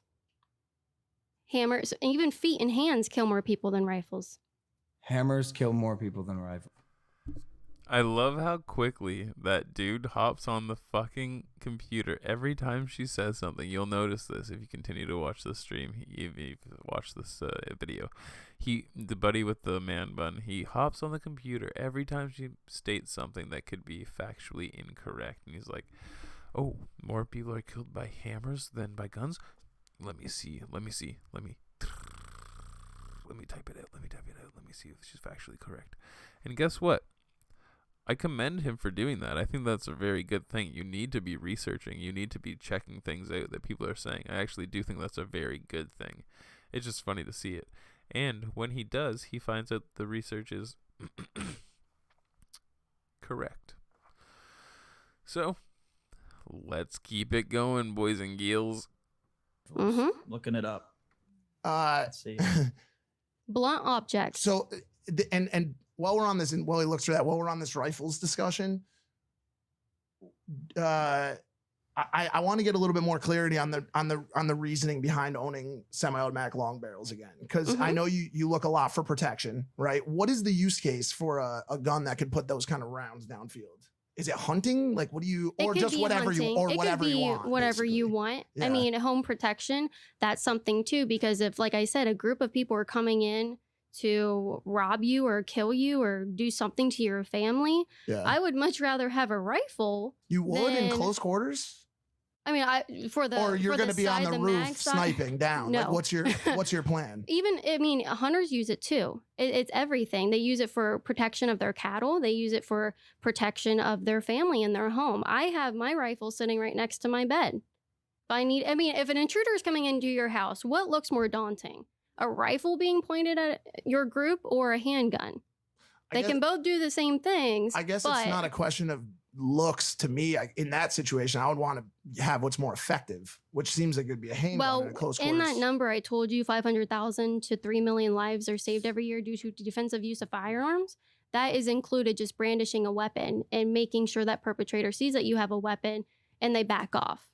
So according to the FBI, there are around roughly 25,000 homicides via firearms. According to the FBI, blunt objects, including clubs and hammers. I said rifles. Okay, well, firearms. There's a different. Well, no, because when we talk about banning rifles, yeah. She made a specific point. So Gotcha. I think we're in la la land here because it's going to take some time to pull the. How many people statistics. kill with hammers though? Only 472. unless people are killed with rifles. But hold on, less people are killed with rifles. If you're going to be specific, that says Well, that's why blunt I said- objects, including hammers, like rocks, all that stuff. So if we pull the hammer statistic, but if we want to pull No, specifically, I mean, you hold can on. check it. Hold I don't on know. Hold on a second, but you tell him to be careful not to include something other than rifles in it, so you can't then turn. You're into, right. you know, You're right. You're absolutely right. And the overarching question is, we have 25,000 deaths. When you start arguing things like that, it's I think they even realize that, like, when you start arguing points to that degree, then you're like, okay, we're all reaching for something here. That's via What firearms. does that number mean, though? Homicides. It includes the 25,000. Yeah. What year? This is 2016. So And this trend has been going up. So we went from 13,750 in 2015 to a pretty steady jump into 2017. So when I don't know. So it's just According to the specifically FBI. homicides. Are those justified killings, These are homicides. or are they justified homicides? I In can like look the that up. I cases can of see. Wait, is that a self-defense. Oh, so In cases- justified. Yeah, see, that's the Yeah. thing. They inflate these numbers when 2/3 of gun homicides are suicides. I don't think it's fair to put that statistic when we're talking Right. about restricting gun ownership because someone killed themselves. I don't think that's fair because when we talk about gun violence, we're talking about people killing each other or using guns against one another when they shouldn't Well, be. it would still be nice to take the gun out of the suicidal person's hand. It would, not? but it would. I mean, yes, to stop that, but I don't think that that's a fair assessment to be put into that argument. Well, people are killing each other with guns, so we have to eliminate. And then they pull up a statistic that includes suicides. I don't think that's fair. What about unlawful possession of guns? What are your thoughts? So I had a thought on your no gun free zones, and also on people that live in poor socioeconomic areas that aren't able to legally purchase a handgun. How do you feel about a 25-year minimum sentence for first-time offense on illegal possession of a handgun? Well, it depends. I mean, okay, so it depends on what our laws are. One, I don't think there should be gun laws. So one, I already don't agree with penalizing people because they may have illegally bought a gun. So no, all right. So let me roll that back a second. No gun laws. I wake up tomorrow, I'm pissed off at everyone. No gun laws. I go into a store. You rely on that store to have a high moral fiber when we all know they're gonna get their fucking money. I'm gonna walk into that I store don't and I'm agree with gonna that. buy 345 caliber Desert Eagles, okay? And you're cool with me just rocking those. So that's where we go back to Because I'll pass all the mental incentive. health checks. I'll pass everything. People do that right now too. People do that right now And too. that's not a problem that I think we want to open up more. I think it's a problem we need to work on fixing. How do we fix it? How do we fix people with mental health issues getting firearms? Because they still There's do. a solve. That's because there's nothing there to stop them. We have more than 20,000 gun laws on the book. Calling something that's ineffective in its execution useless is Well, wouldn't that be futile. the definition of useless if we can't execute something? It's not that we can't. We just haven't done a good enough job of it. So what do we do? We need to do a better job of it. I don't know, How? like through legislation, through cutting off funding for politicians that don't do their fucking job. What are they supposed? What politicians aren't doing their job? What, creating more gun Whichever laws? ones are making it okay for some dude to buy 33 fucking guns in 12 months. You have the right to do that because you have property rights. Why do you need when does it 33 yeah, guns when does in it 12 become months? unnecessary though? That's what I was trying to get at. And you agreed with me. You said at some point we have enough. We do. No, I said we do have enough right now. You asked me, do we have enough to fight back against our own government or Right. something like that. I think we do have enough. That doesn't mean it stops there. So It on doesn't that mean it stops point, there. and you're disagreeing with them based off of the fact that gun stores make a lot of money, right? Like you think it's not about the money. Oh no. Well, that's what capitalism is. You want to make a profit. So Absolutely. so but I think that doesn't mean that we can apply that to everybody that is going out and selling guns. Do you think gangs and black markets care who they're selling to? They don't, and they're doing it already. Do you think I should be able to get a driver's license from a store? I don't know. Do you think a driver's license from a store? Because if we just start stripping government jobs, right, and we say, okay, private entities are going to do it. Now I can go to Stop and Shop and buy or ShopRite or whatever and buy a fucking license to drive a car. You just buy one, no test or anything? Maybe they do test, but guess what? Like, this is the moment. From this point on throughout the interview, this guy in the black shirt is going to be swearing profusely. He's going to be saying a lot of negative words. If you aren't into hearing that, I would turn off the stream as much as that would hurt my feelings. If you don't want to hear the F word, if you don't want to hear somebody getting upset, if you don't want to hear somebody getting irate and emotional, I would turn the stream off now. But if you are interested in seeing somebody getting upset, emotional, irate, hyper emotional during the stream, during the conversation, and somebody who cannot formulate an argument properly under those stressful conditions, I would continue to watch this stream, because this guy makes a fool of himself from about this point forward. So let me know how you feel. These are just my personal opinions, and I am formulating my opinion as we go continuously. They turn the other cheek on the fact that I have one arm. You know, like, who knows where it's going to stop? Once you open up the can of profitability versus moral fiber, I'm just saying that is the slipperyest slope argument I've ever heard. I don't agree with you, because right now we have government regulating those things. And if they're not working, then what do we do? Put more government regulation into all these things? I think Just privatization is the answer. Just do better. We can do better by privatizing. Well, so the gun industry, it contributes $51.3 billion a year annually for the U.S. government. So, or for the U.S. economy, I'm sorry. So how can we were talking about how you're very combative with your viewpoints to other people. What can we do to make steps towards both sides agreeing on something? I think we're so far past that point. Even when I wasn't the Kent State gun girl, I was out promoting campus carry legislation on my campus 2 years before I took my photo. My very first event on campus was campus carry, and all I had was an empty holster in my backpack. At the end of the week, we took pictures, the people in a club that I was in, and we posted pictures, and we said, hey, come to this room and let's have a conversation about gun rights and campus carry legislation. They called the cops on us. The students called the cops on us, lied and said we had guns in our book bags and on campus. So a whole investigation had to happen. And do you think they lied, or do you think they were just scared? So I actually talked to one of them and I said, we didn't have guns on campus. And she's like, I know you didn't have guns on campus, but the implication of the holster scared me. And I said, exactly. Why would you? But that's the thing. She saw it was an empty holster. We said we had an empty holster event. It was a silent protest saying that even if we had our concealed carry, because that's... Did you hear that, though? Like, the little, exactly, of course. She was justified in calling the police because she was scared that you had a gun holster. Exactly, of course. Don't you understand what's going on here? Exactly. The liberal fucking mindset, exactly. That's what I fight for, is concealed carry on campus, not walking around with your AR-10. We already went through that. But the fact that she was so scared of a holster that she called the cops and said we had guns on campus, and then they spread it around campus that we had guns, which isn't good for anybody. But you don't understand where she's coming from. Like Spencer stated earlier, that's scary to people. It's scary to have an empty holster. It makes people uncomfortable. It's scary to have guns on campus, 100%. I don't think so. I think it's so scary to have a gun-free zone. That's so scary. At Kent State, you are 4 times more likely to be raped on campus than if you step off campus and into the city of Kent.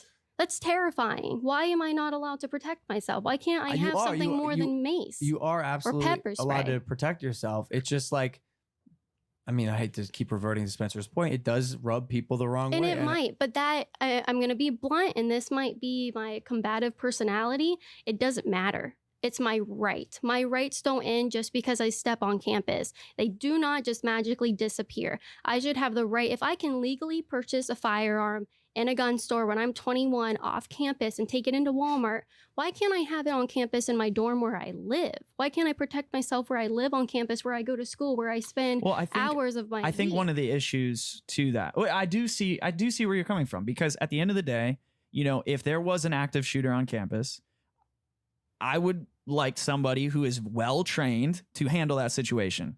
How that happens, that's a very tricky conversation to have. Mhm. But if you bring your gun into campus, I lived in a college dorm for 2 years. Not necessarily the smartest thing, especially when it's easy to get into dorms.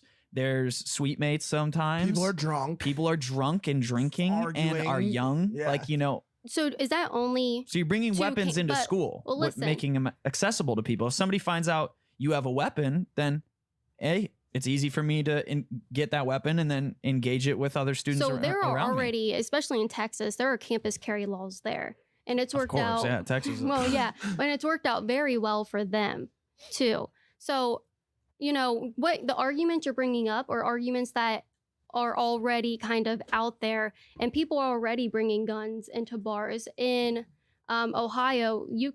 Business, if you sell alcohol, you cannot say that people can't bring guns in there. So let's talk. which is scary, But it's not. in its own right, because as you know, like one of the things that could stop you from a concealed carry or legally concealed carry is being under the influence of alcohol. You are not allowed to drink alcohol with a concealed carry, correct? Right. And so Well, does it not make sense for you to not be able to bring your hand? I mean, no, but it's the reasoning of the law is that if you are a business, a restaurant, or whatever that sells alcohol, alcohol is something that people can drink to provoke fights. It kind of gets them out of the state of mind. So if you want to bring in your firearm to make sure that you can protect yourself against something that can be provoked due to alcohol, that's kind of the reasoning of the law, which I think is great. Should you be drinking while you have a gun? Absolutely not. I'm not advocating for that. Yeah. But if a person wants to come in, I mean, there is nobody, no criminal, no mass shooter, no criminal with a firearm that wants to kill people that's going to look at a sticker and say no guns allowed and be like, man, I was going to kill some people today in here, but if I can't bring my gun Yeah. in, then I'll just go home. Listen, my like, I just want to put my cap on all of this just really quickly. I like I said, I think you have some very valid points. I won't say it again, but you know, slightly overshadowed by views, right? Hmm. But I think my biggest point coming out of this, or my biggest thought, is there is something more dangerous than guns in this country right now. And that is your belief that we are past the point of repairing relationships between the left and right. That is the most dangerous thing that our country faces right now. And I'll tell I you why. understand what you're saying. Because it is stopping us from level heads and stopping us from coming together to make law. I honestly, this is the one thing that makes me a little bit upset, but I'm open to believing and having faith in myself and just different things.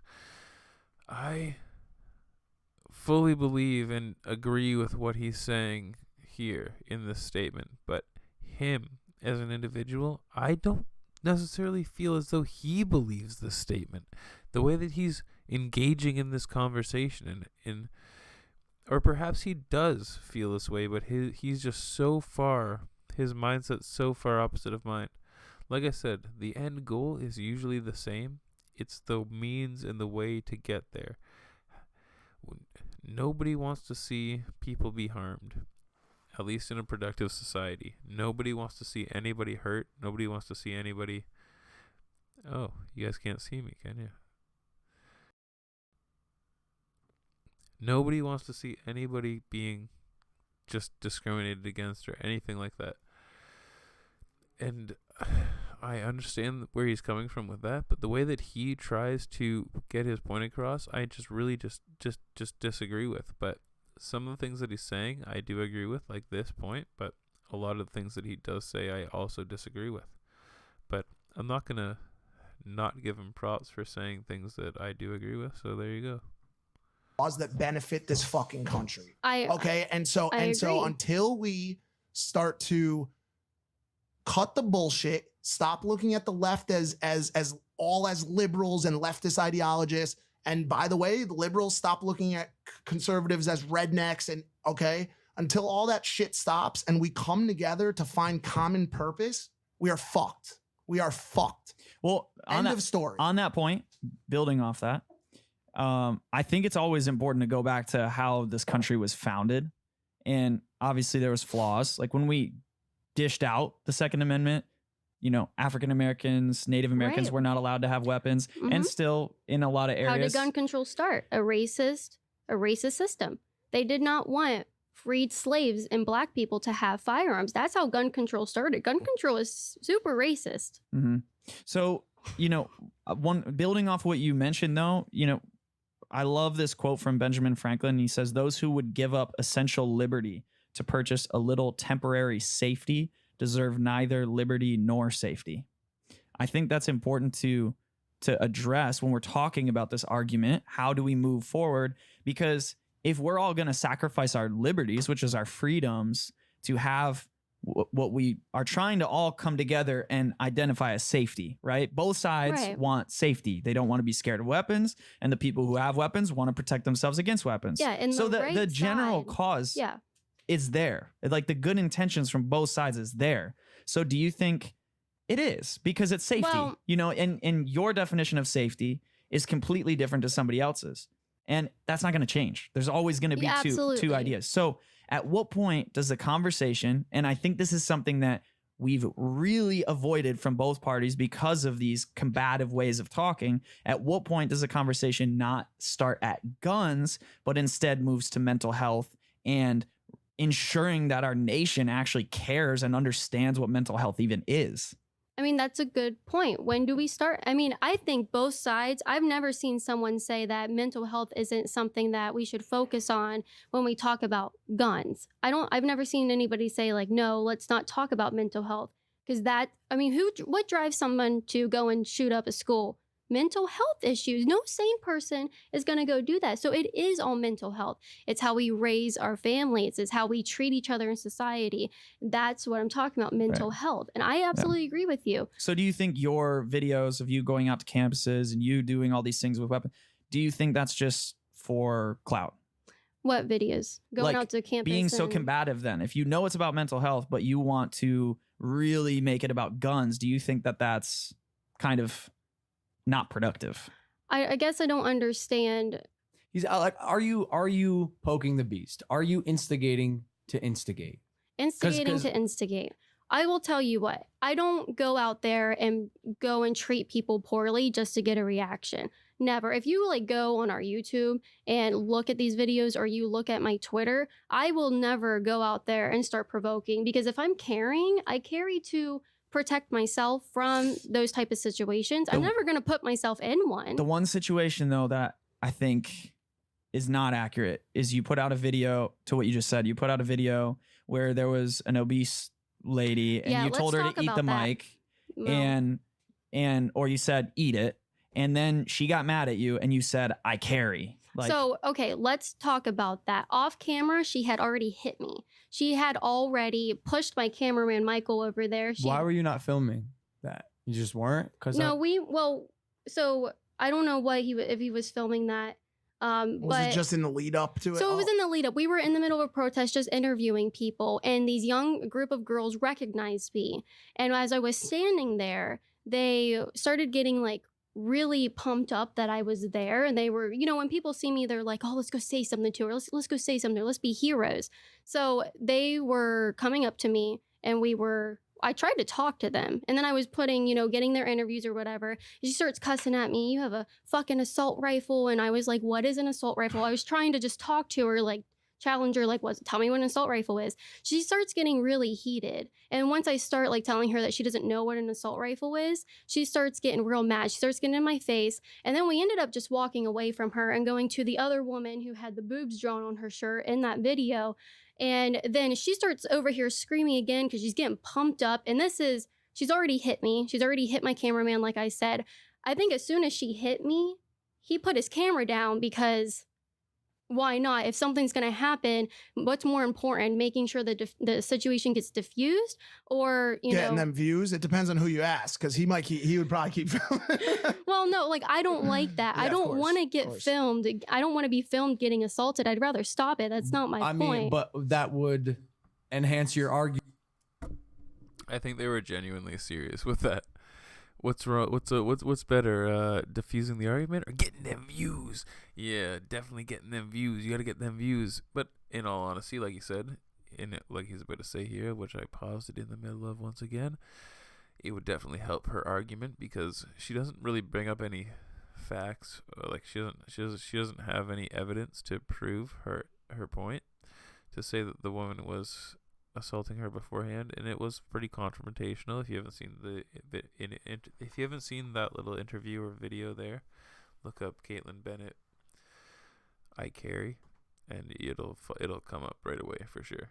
But it's a confrontational interview or a confrontational like situation that she had with a young woman on a college campus. Okay, so let's keep going, guys. You mean unfortunately, But it's it would. unfortunate, but I'm not there to but like I've get also- assaulted. I've also heard you say that whenever you go on college campuses or to events, you film all your interactions. Yes. Well, when I'm on a college campus, I do film all of my interactions, right? And not every situation turns out the same. I mean, did we have the cameras rolling? Yeah, probably. Oh no, we'd have to ask Michael about that situation because that was clear, and I don't even remember what that was. But anyway, she had already physically touched me, assaulted me, tried to break our equipment. So why didn't you leave? Because Well, I that's- mean, I don't know. like I said, I walked away from her after that. I walked away, and then she kept screaming in my ear again. So I just put the mic up to Right. get her. And what Logan's saying is why do you find the need to poke the beast? Because that's what you're doing. Somebody Well, wanted you gone. That's kind of and subjective you're like, too. well, somebody if else she's is having a screaming at protest. me- You know, somebody else. There's another group having a protest, and you want to go in there because you know you're gonna get reactions. You know you're gonna stir the pot. You know people are gonna get angry. Well, it's And then fun to you're go threatening. into those. Okay, so you're saying it's fun. It is fun. So is it fun to threaten them by pulling your didn't- firearm? I've never done that. But you threatened. No, I didn't. You said When did I say? When did I by threaten saying someone? you know I carry. What? I haven't even explained that. You know I point, carry so is you know I have a gun. That's a threat. That's not a threat. The law would not agree with you. It's not a threat. It's to, not a to threat. go into this situation for fun, consciously knowing that you're going to stir the pot. It is not how they react to me is not my problem. I'm not going to stop going to these things out of intimidation because they don't like me. That's not the type of person I am. But you know going into that, okay, that in your arsenal is I want to let them know that I have a gun. No, that is not She my probably intention. didn't want to until she was. That is not my intention. Listen, I don't. Her stirring the pot, protest counter protest is an effective way for both sides, and it always has been to get a point across. Like I don't think she's a rogue agent going to counter a protest, and I stand behind your right to counter protest, and I also think that some of the stuff you have done has been a way to open up this conversation. Because by the way, you wouldn't be here and you wouldn't be on the internet bringing this conversation up. And so I have always been one to stand behind the troublemaker who offends a few people when done safely. Okay. Because I would agree with you in a lot of ways. We have moved to a place where we are so fucking sensitive. We can't do anything anymore. Okay. And so I'm not saying you do things the right way all the time, but you do get conversations started. But what I will say to you is this: as a human, not as a podcaster or interviewer, I would urge you to look for ways to create actual change, as opposed to just making a statement through video or through poking the beast or whatever you want to call it. And one of the ways you will do that is not aligning yourself with people like Alex Jones. I am just going to be blunt with you. You have some very strong points, and I'm going to throw this out there. Okay, guys? I would love to hear what you have to say in the comments below. I know that some of my subscribers don't feel the same way as I do, but I'm going to throw this out there. Once again, to reiterate, this guy I hate the mindset that he seems to be coming from, but he is making some good points. I would say 98% of the points that he makes are not good, but there's at least 2 good points, the 2 that I've pointed out. This is half of one. The beginning was one. The beginning part was half. Okay, so basically what I want to ask you guys is, how do you feel about Alex Jones? We went over this before in another podcast or another interview, another whatever you want to call it. And, okay, guys. So my feelings are, if you do not think that Alex Jones is entertaining, that's fine. But if you feel as though he's harmful, then you have, your mindset is too, I don't want to say weak, but you're readily available for indoctrination. If you listen to Alex Jones and you wholeheartedly believe in everything that he says, or if you are feeling as though other people are being indoctrined into believing what he has to say, or if you feel as though what he has to say is potentially going to sway your mind into believing something, then you have a problem, and you need to understand that he gives you information that may be hyperbole and it may be exaggerated, but it's usually based in reality. And if you go and research it for yourself, you can see what he's saying. He may not be saying the exact truth.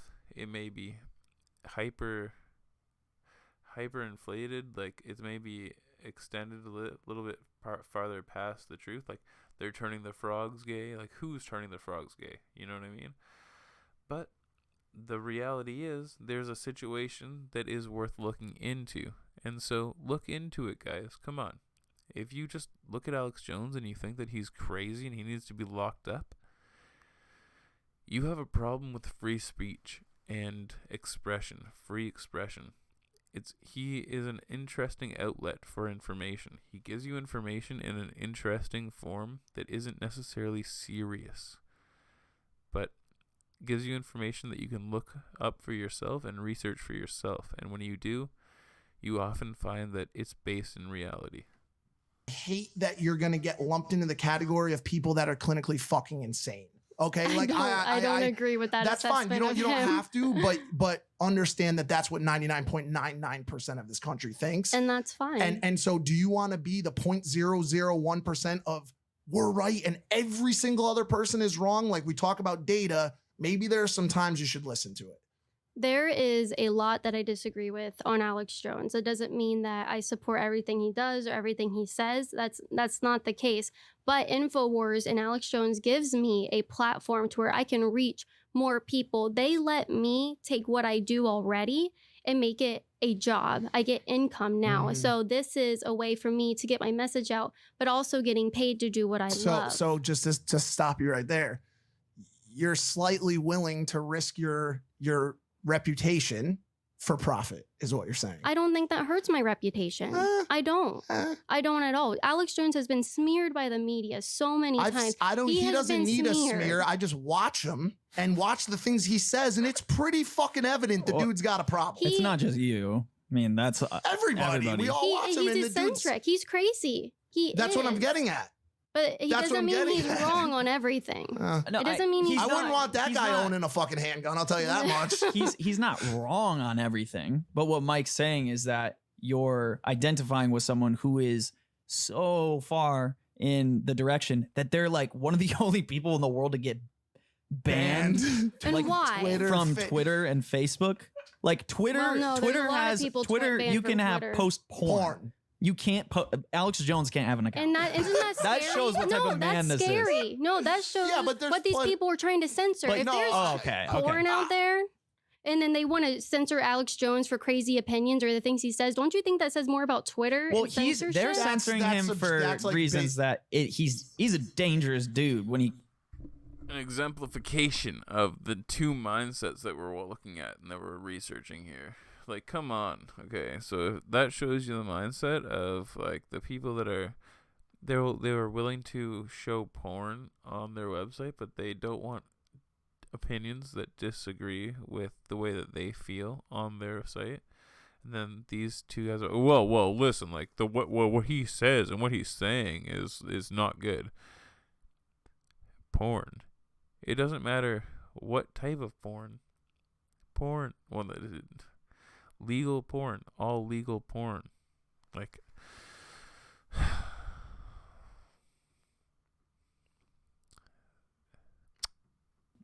With his beliefs and what he's doing. I don't believe that. He's stirring people up to get angry and fight the system and go against things that why are we operating like that? Like, and why are you associating with someone like that when we just had a whole discussion that you want, but you agree with us that we need to meet in the middle. You're not going to meet in the middle. No, I didn't say that. No, I she did didn't not say that. But here's a question. Do you? No, you agreed that we should work together. Which is meeting in the middle. No, she thinks we're past that. I said I think as a society. No, she also said that I think we should work together. We can work together, but there is no more time for compromise. We have compromised so much on our rights. We have met in the middle so many times. That's why I really don't care for the NRA. Well, no, we they still do that too. from the way we started as a country was plenty of compromise. We've always compromised, and we should forever compromise. I don't believe that. With each other, absolutely. I mean if you believe in the United States, then you believe in compromise. That's what our country was founded on. I think our country was founded on the principle that these radical founders knew that we needed these rights in order to stay safe. But and they compromised. Does The North and the South, like they got together and they compromised. Okay, well, good. So think about that. Think about those radical. Yes, you're right. Okay, there's radical beliefs. But they met in the middle and they compromised to get something done. We have done that so much. Maybe and you're saying we're moving on past that? No, I think it's time to we're done compromising. No more compromising. That's a dangerous thought. That's what I'm getting. Compromising has already got us to where we are. Which is very we've and you guys say it's not enough. That's so scary. No, we have compromised enough. Sides giving up on negotiations is scary. It is scary to imagine that there is a rogue group of people in this country that are no longer willing to talk to their brothers and sisters. That's not what I'm saying. I'm not saying that. Or not talk, but to come together and create legislative change that benefits all for the better. But it doesn't benefit all. We haven't done a good enough job. What more do we need? Real change, common sense reform to come. By the way, don't ask me what we need. Ask the lawmakers well, you're to saying come we together. Need it. We definitely need common sense reform. I promise you, I'll tell you one example of compromise that we're going through right now and that gun owners are extremely mad about is red flag gun laws. There are so many Republicans that support red flag gun laws. Do any of you know what red flag gun laws are? Educate us. So basically, if a family member or a friend goes to the police and they're like, this vegan over here is super, mental. He's a danger to himself. He's a danger to the public. You need to go take his firearms. So what they'll do is they'll sit in front of a judge and you don't even know this is happening. Vegan over here doesn't know it's happening. So we're like, okay, whatever. So the judge says, okay, well, he's a danger. Let's go take his guns. Based just on hearsay. Yes, they'll just go and take your guns. A man in Maryland, I think it was already killed because of this. The cops came in, were like, give us your guns. And he's like, what? No, like, I'm not going to give you my guns. There's no reason for it. And what stemmed from that? Just an argument at the dinner table. And now this man is dead. I think that's a great point. I can, at the end of the day, I want to hear from Logan, to be honest. I haven't heard from Logan the whole time. But my point on that is that I really think that taking people's guns away is an even very dangerous slope. Because then that's going to cause people to want to use those guns because they're not going to give them up. So I think that's like laws taking people's guns away, unless we're talking about common sense reform, I don't necessarily agree with. By the way, I don't even think I care as much about taking the guns away. I think I just want to start doing a better job going forward of who's getting the guns in the future. Or like we were saying, hard to say, what do we do? I think, like I said, back to common sense, I think that extreme, a little bit more extreme background checks, a little bit more extreme mental health. Have you ever testing. taken a background check? You're going to say they're extreme. I'm aware, but maybe it's up even another notch. I don't know. Or by the way, maybe it's just the mental health portion of it that's up a notch. I don't know what it is. I have a question. Yeah. Do you support a national gun registration? You have to register your guns. I think once again that seems like a question that's backwards facing as opposed to how do we. I mean, like you're saying, we need to take it a step further. Should we have to register our firearms so that the government knows who has what? Well, that's currently the case, is it not? No. Okay, so there we go again with this is so muddied. Yeah. No, it's not legal currently to register a firearm, but when you go into the system and you are, applying for a background check, you're applying for a handgun, I do not believe that the government isn't holding on to that information. They're not supposed to, but I definitely don't think that they're getting rid of it like they say they're supposed to. Get rid of all the background checks or get rid of the file that they have on you when you submit a background check with your social security number and your birthday and everything like that. No, they're not supposed to be registering guns, but they want to implement that. I don't think that's a compromise that we should take. That sounds like, okay. So say it's not a compromise we take. I think the whole point is we're $51.5 billion or $3 billion are coming in annually from gun business. $610 billion is our defense budget. That's more than China, Russia, Saudi Arabia, India, France, UK, Japan, many other countries combined. Mm-hmm. In America, we have this this fascination about guns and about weaponry and about killing and about attacking. Like when does the conversation at some point, when do we make efforts to just settle down on the amount of weapons that are being sold, settle down on the amount and the ease of stop incentivizing more weapons being distributed, start making it a little bit more difficult for people to get weapons. And if, as a gun owner, if you don't like that, you have plenty of guns. You have plenty of time right now. Get the guns you want to get. But doesn't when that do we defeat agree? the purpose if you get the guns you want to get now because later on we're going to start restricting it? Doesn't that defeat the purpose? No, it's not. Okay.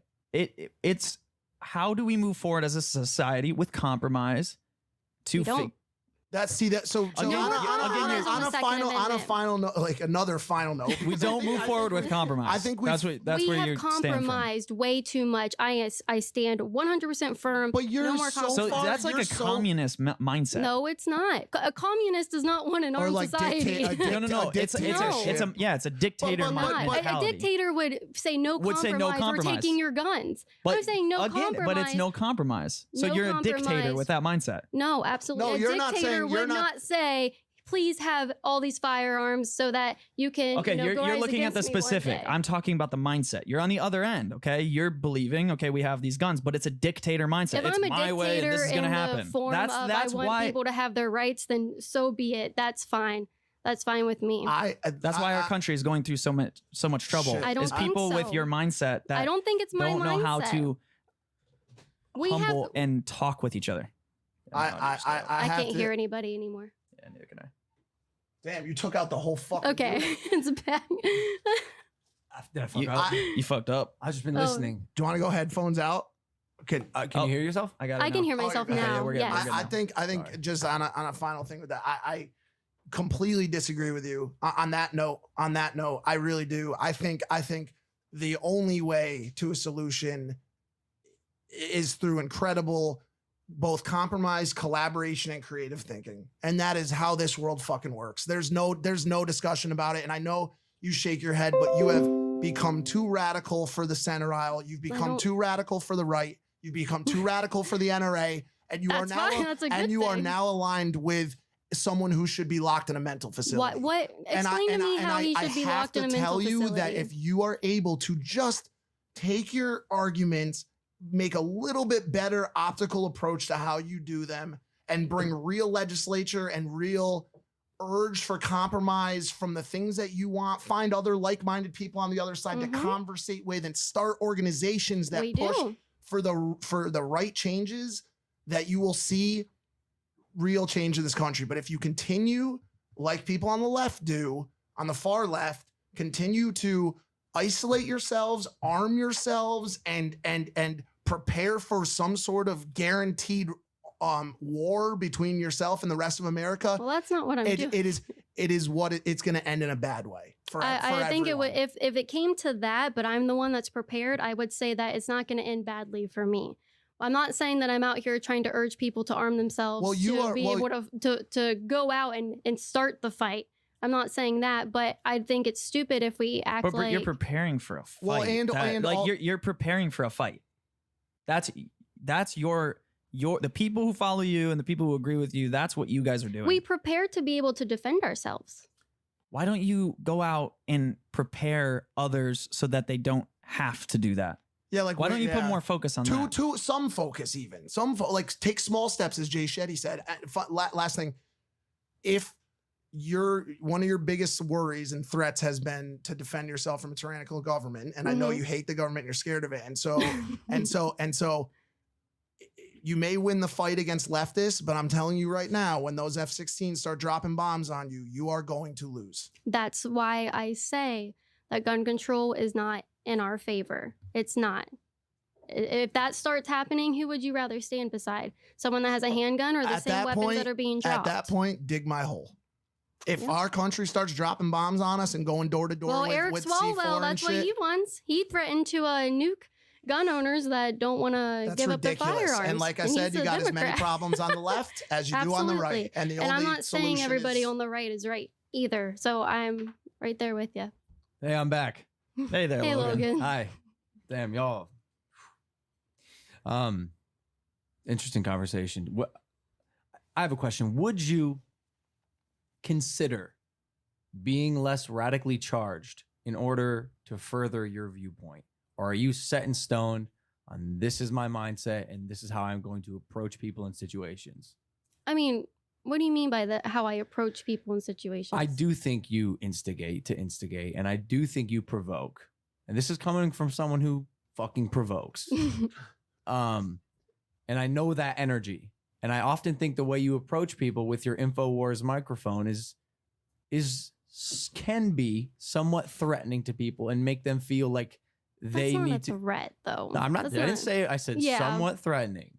It's scary when Kaitlyn Bennett approaches people, knowing your past and knowing the things you try to get out of people and what people say to you. It's almost like Spencer said, like you're preparing for a fight. I almost feel like every time you come up to someone with a microphone, you're preparing and ready for a fight. So that's just the energy you give off. We're big here on energy in California, especially in this house. We meditate and shit.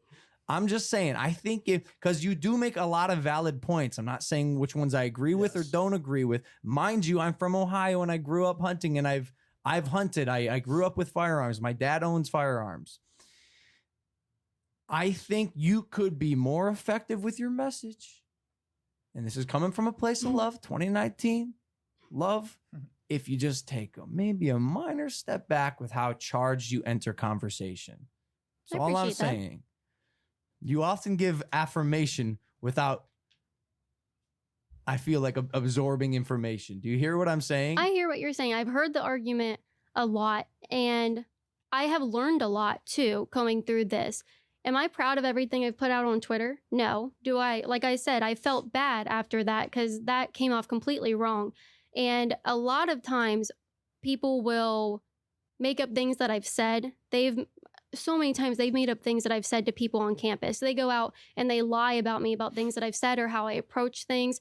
And it's not true. So people already have that mindset about me. People will cuss at me going down the street. You know what I mean? So I do have You're easy to hate. Hey, mind you, I'm also easy to hate. So I know what it's like. But okay, what I'm trying to do is not be so easy to hate. Well, that's if they hate me because of things I say, I can't control. I'm not going to censor myself or butter things up or sugarcoat it to make people happy. That's not the type of person I am, but I understand because I have learned a lot from what I've put out there and the backlash I've received. When I go out, I do try to be in that mindset of, okay, let's make sure I'm out there, poised, and conducting myself with respect and, you know, I'm not being so aggressive because I'm not going to lie and say that I don't go out there and be aggressive sometimes. I absolutely do, especially when I have a group of people around me saying to push me in front of a bus or say I was doing interviews. People are aggressive. And that's why, honestly, I wanted you on this podcast. And we even, as I'm sure you got feedback when you tweeted out like, yo, don't go on his podcast, XYZ.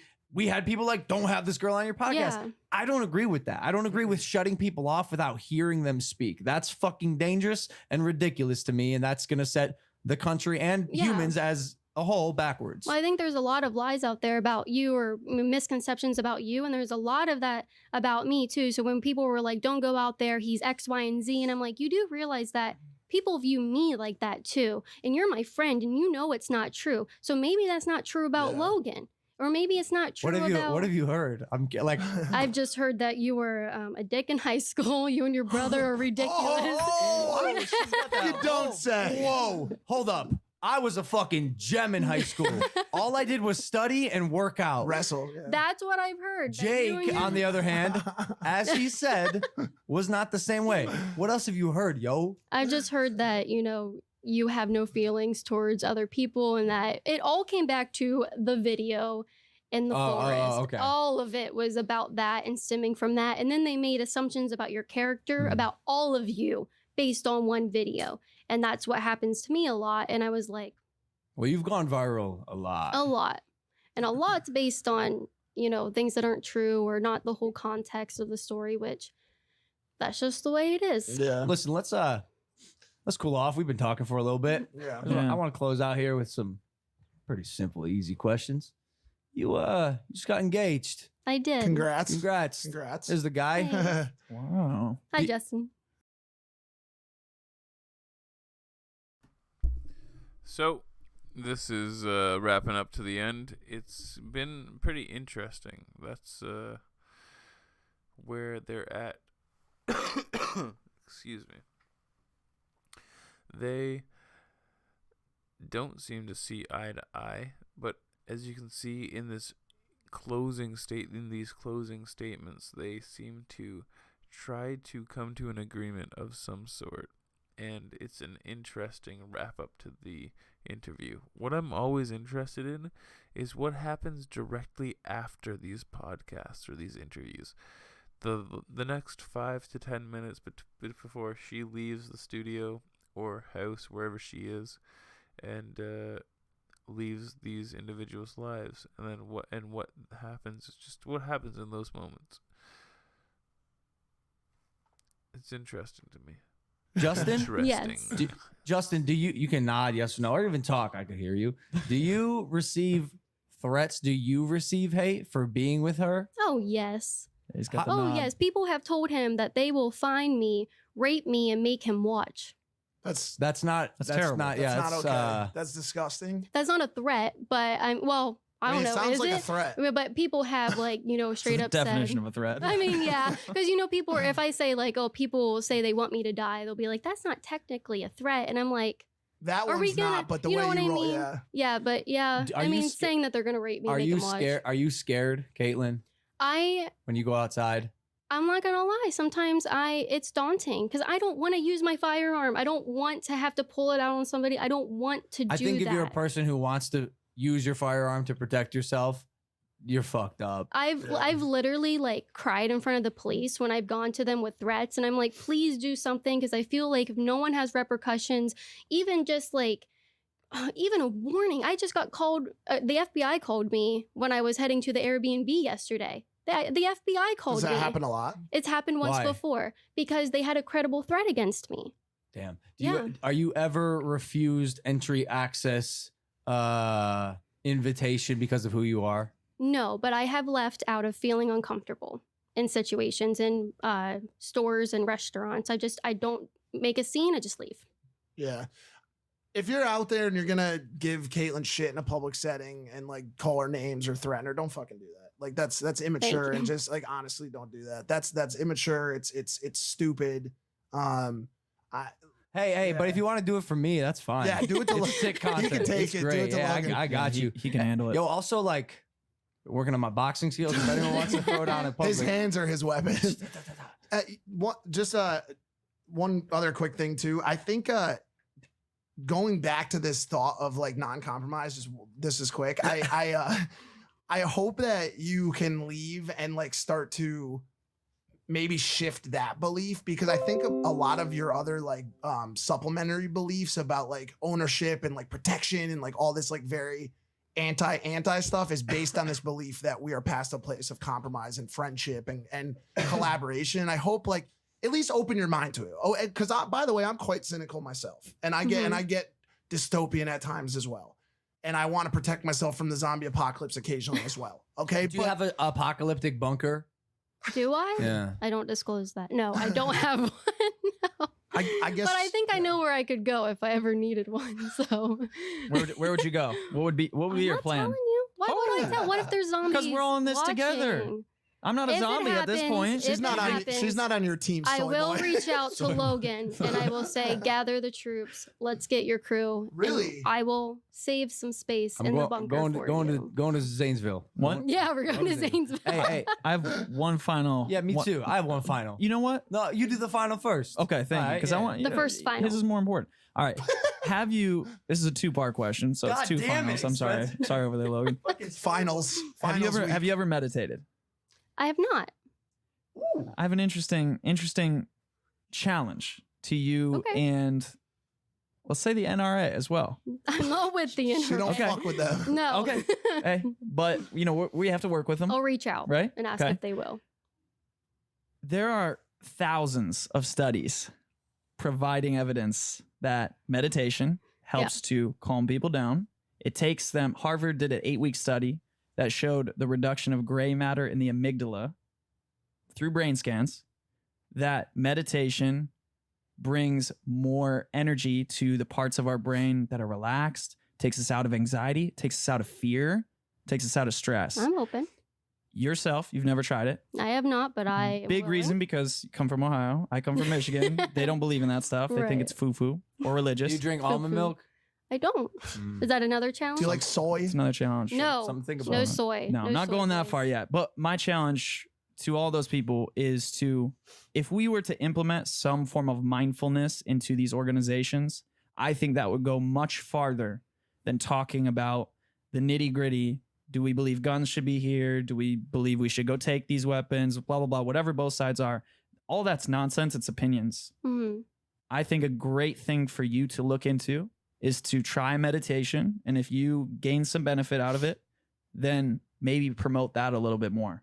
Because that is a studied, proven, direct way that you could make a big impact with this conversation instead of fighting. I'm open to meditation. There we go. That's fine. Do you like that? Was that good? That was I like good. that. Because, like, yo, we can make some serious fucking progress here on Impulsive, the #1 podcast in the world. The final question: what shape is the Earth? It's not flat. It's a sphere. Interesting. All right, interesting. Thank you guys for watching this episode of Impulsive. Got a little fiery today. It's all good. The #1 podcast in the world. Hit that subscribe button. Thank you for joining us, Kaitlyn Bennett. Thank you. It's nice to meet you guys. Thank you. Yeah, thank you. It's been great. We will see you guys next time. We love you. Leave your comments below. And that is it for the podcast. For the viewing of the podcast. So, what did you guys think of that? I think that it was pretty interesting, personally. When I initially saw it, I was quite intrigued by how well Kaitlyn Bennett held herself. She usually uploads to a channel called Liberty Hound, and they honestly don't have too many subscribers, under 100,000. And so for her to be on this podcast with 1.3 million subscribers was quite a feat for this individual. I actually thought that it was something's up with my stand. Give me a sec.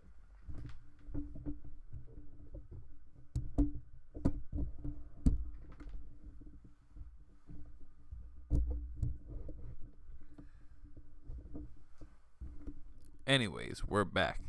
So, this was actually really interesting. I think that she held her ground very well, and she put up a very good argument for gun control. And these three individuals, Logan gets lumped into this sum because he's hosting the podcast, but the two others definitely ganged up on Kaitlyn, and she held her own very well. This individual here was very emotional, hyper emotional, if I do say so from myself. And I think that with that, a lot of the points that he was trying to make were skewed by how emotional he became, and it made him look unfavorable, in my opinion. This guy, on the other hand, did a very good job of portraying himself and relaying information that he thought was factually correct, and researching the information that she decided to put out. And like I said, Kaitlyn did an amazing job. Logan just kind of sat there. He listened in, and at one point he said that he's from Ohio. He has grown up around guns. He understands the mindset that she's coming from. And therefore, I kind of believe that he just sort of is more so aligned with how she's feeling and what she says than his two friends here, but doesn't want to outwardly state it because he would be ostracized, because mainstream media and mainstream liberal mindsets in Hollywood and Los Angeles, as they are, seem to promote that sort of thing. So, pretty much that's where we're at. I thought it would be cool to watch this podcast and discuss it with you all this evening. Like I say all the time, the Open Debate is a discussion between myself and you all, the community. Not just myself and you all, the community, but the community itself, and I will weigh in. It is basically a giant discussion. We are researching anything and everything. If you have anything that's on your mind that you feel as though is debatable, head on over to the Discord, which is in the link below, and, post it. You have the ability to post external links, whatever you'd like. And I'd love to hear what you have to say and what you want to talk about. Pretty much that's where we're at for now. I'll be in the Discord for the rest of the evening, and for the rest of the weekend we'll have some more live streams coming up. And yeah, so I hope you guys had a good evening. I liked hanging out with you guys. I really enjoy you guys coming and hanging out, just talking in the chat and just discussing how you guys feel. So yeah, have a good night, guys. That's pretty much where we're at. My name is Elder. This is the Open Debate. And as always, be your own hero, kids.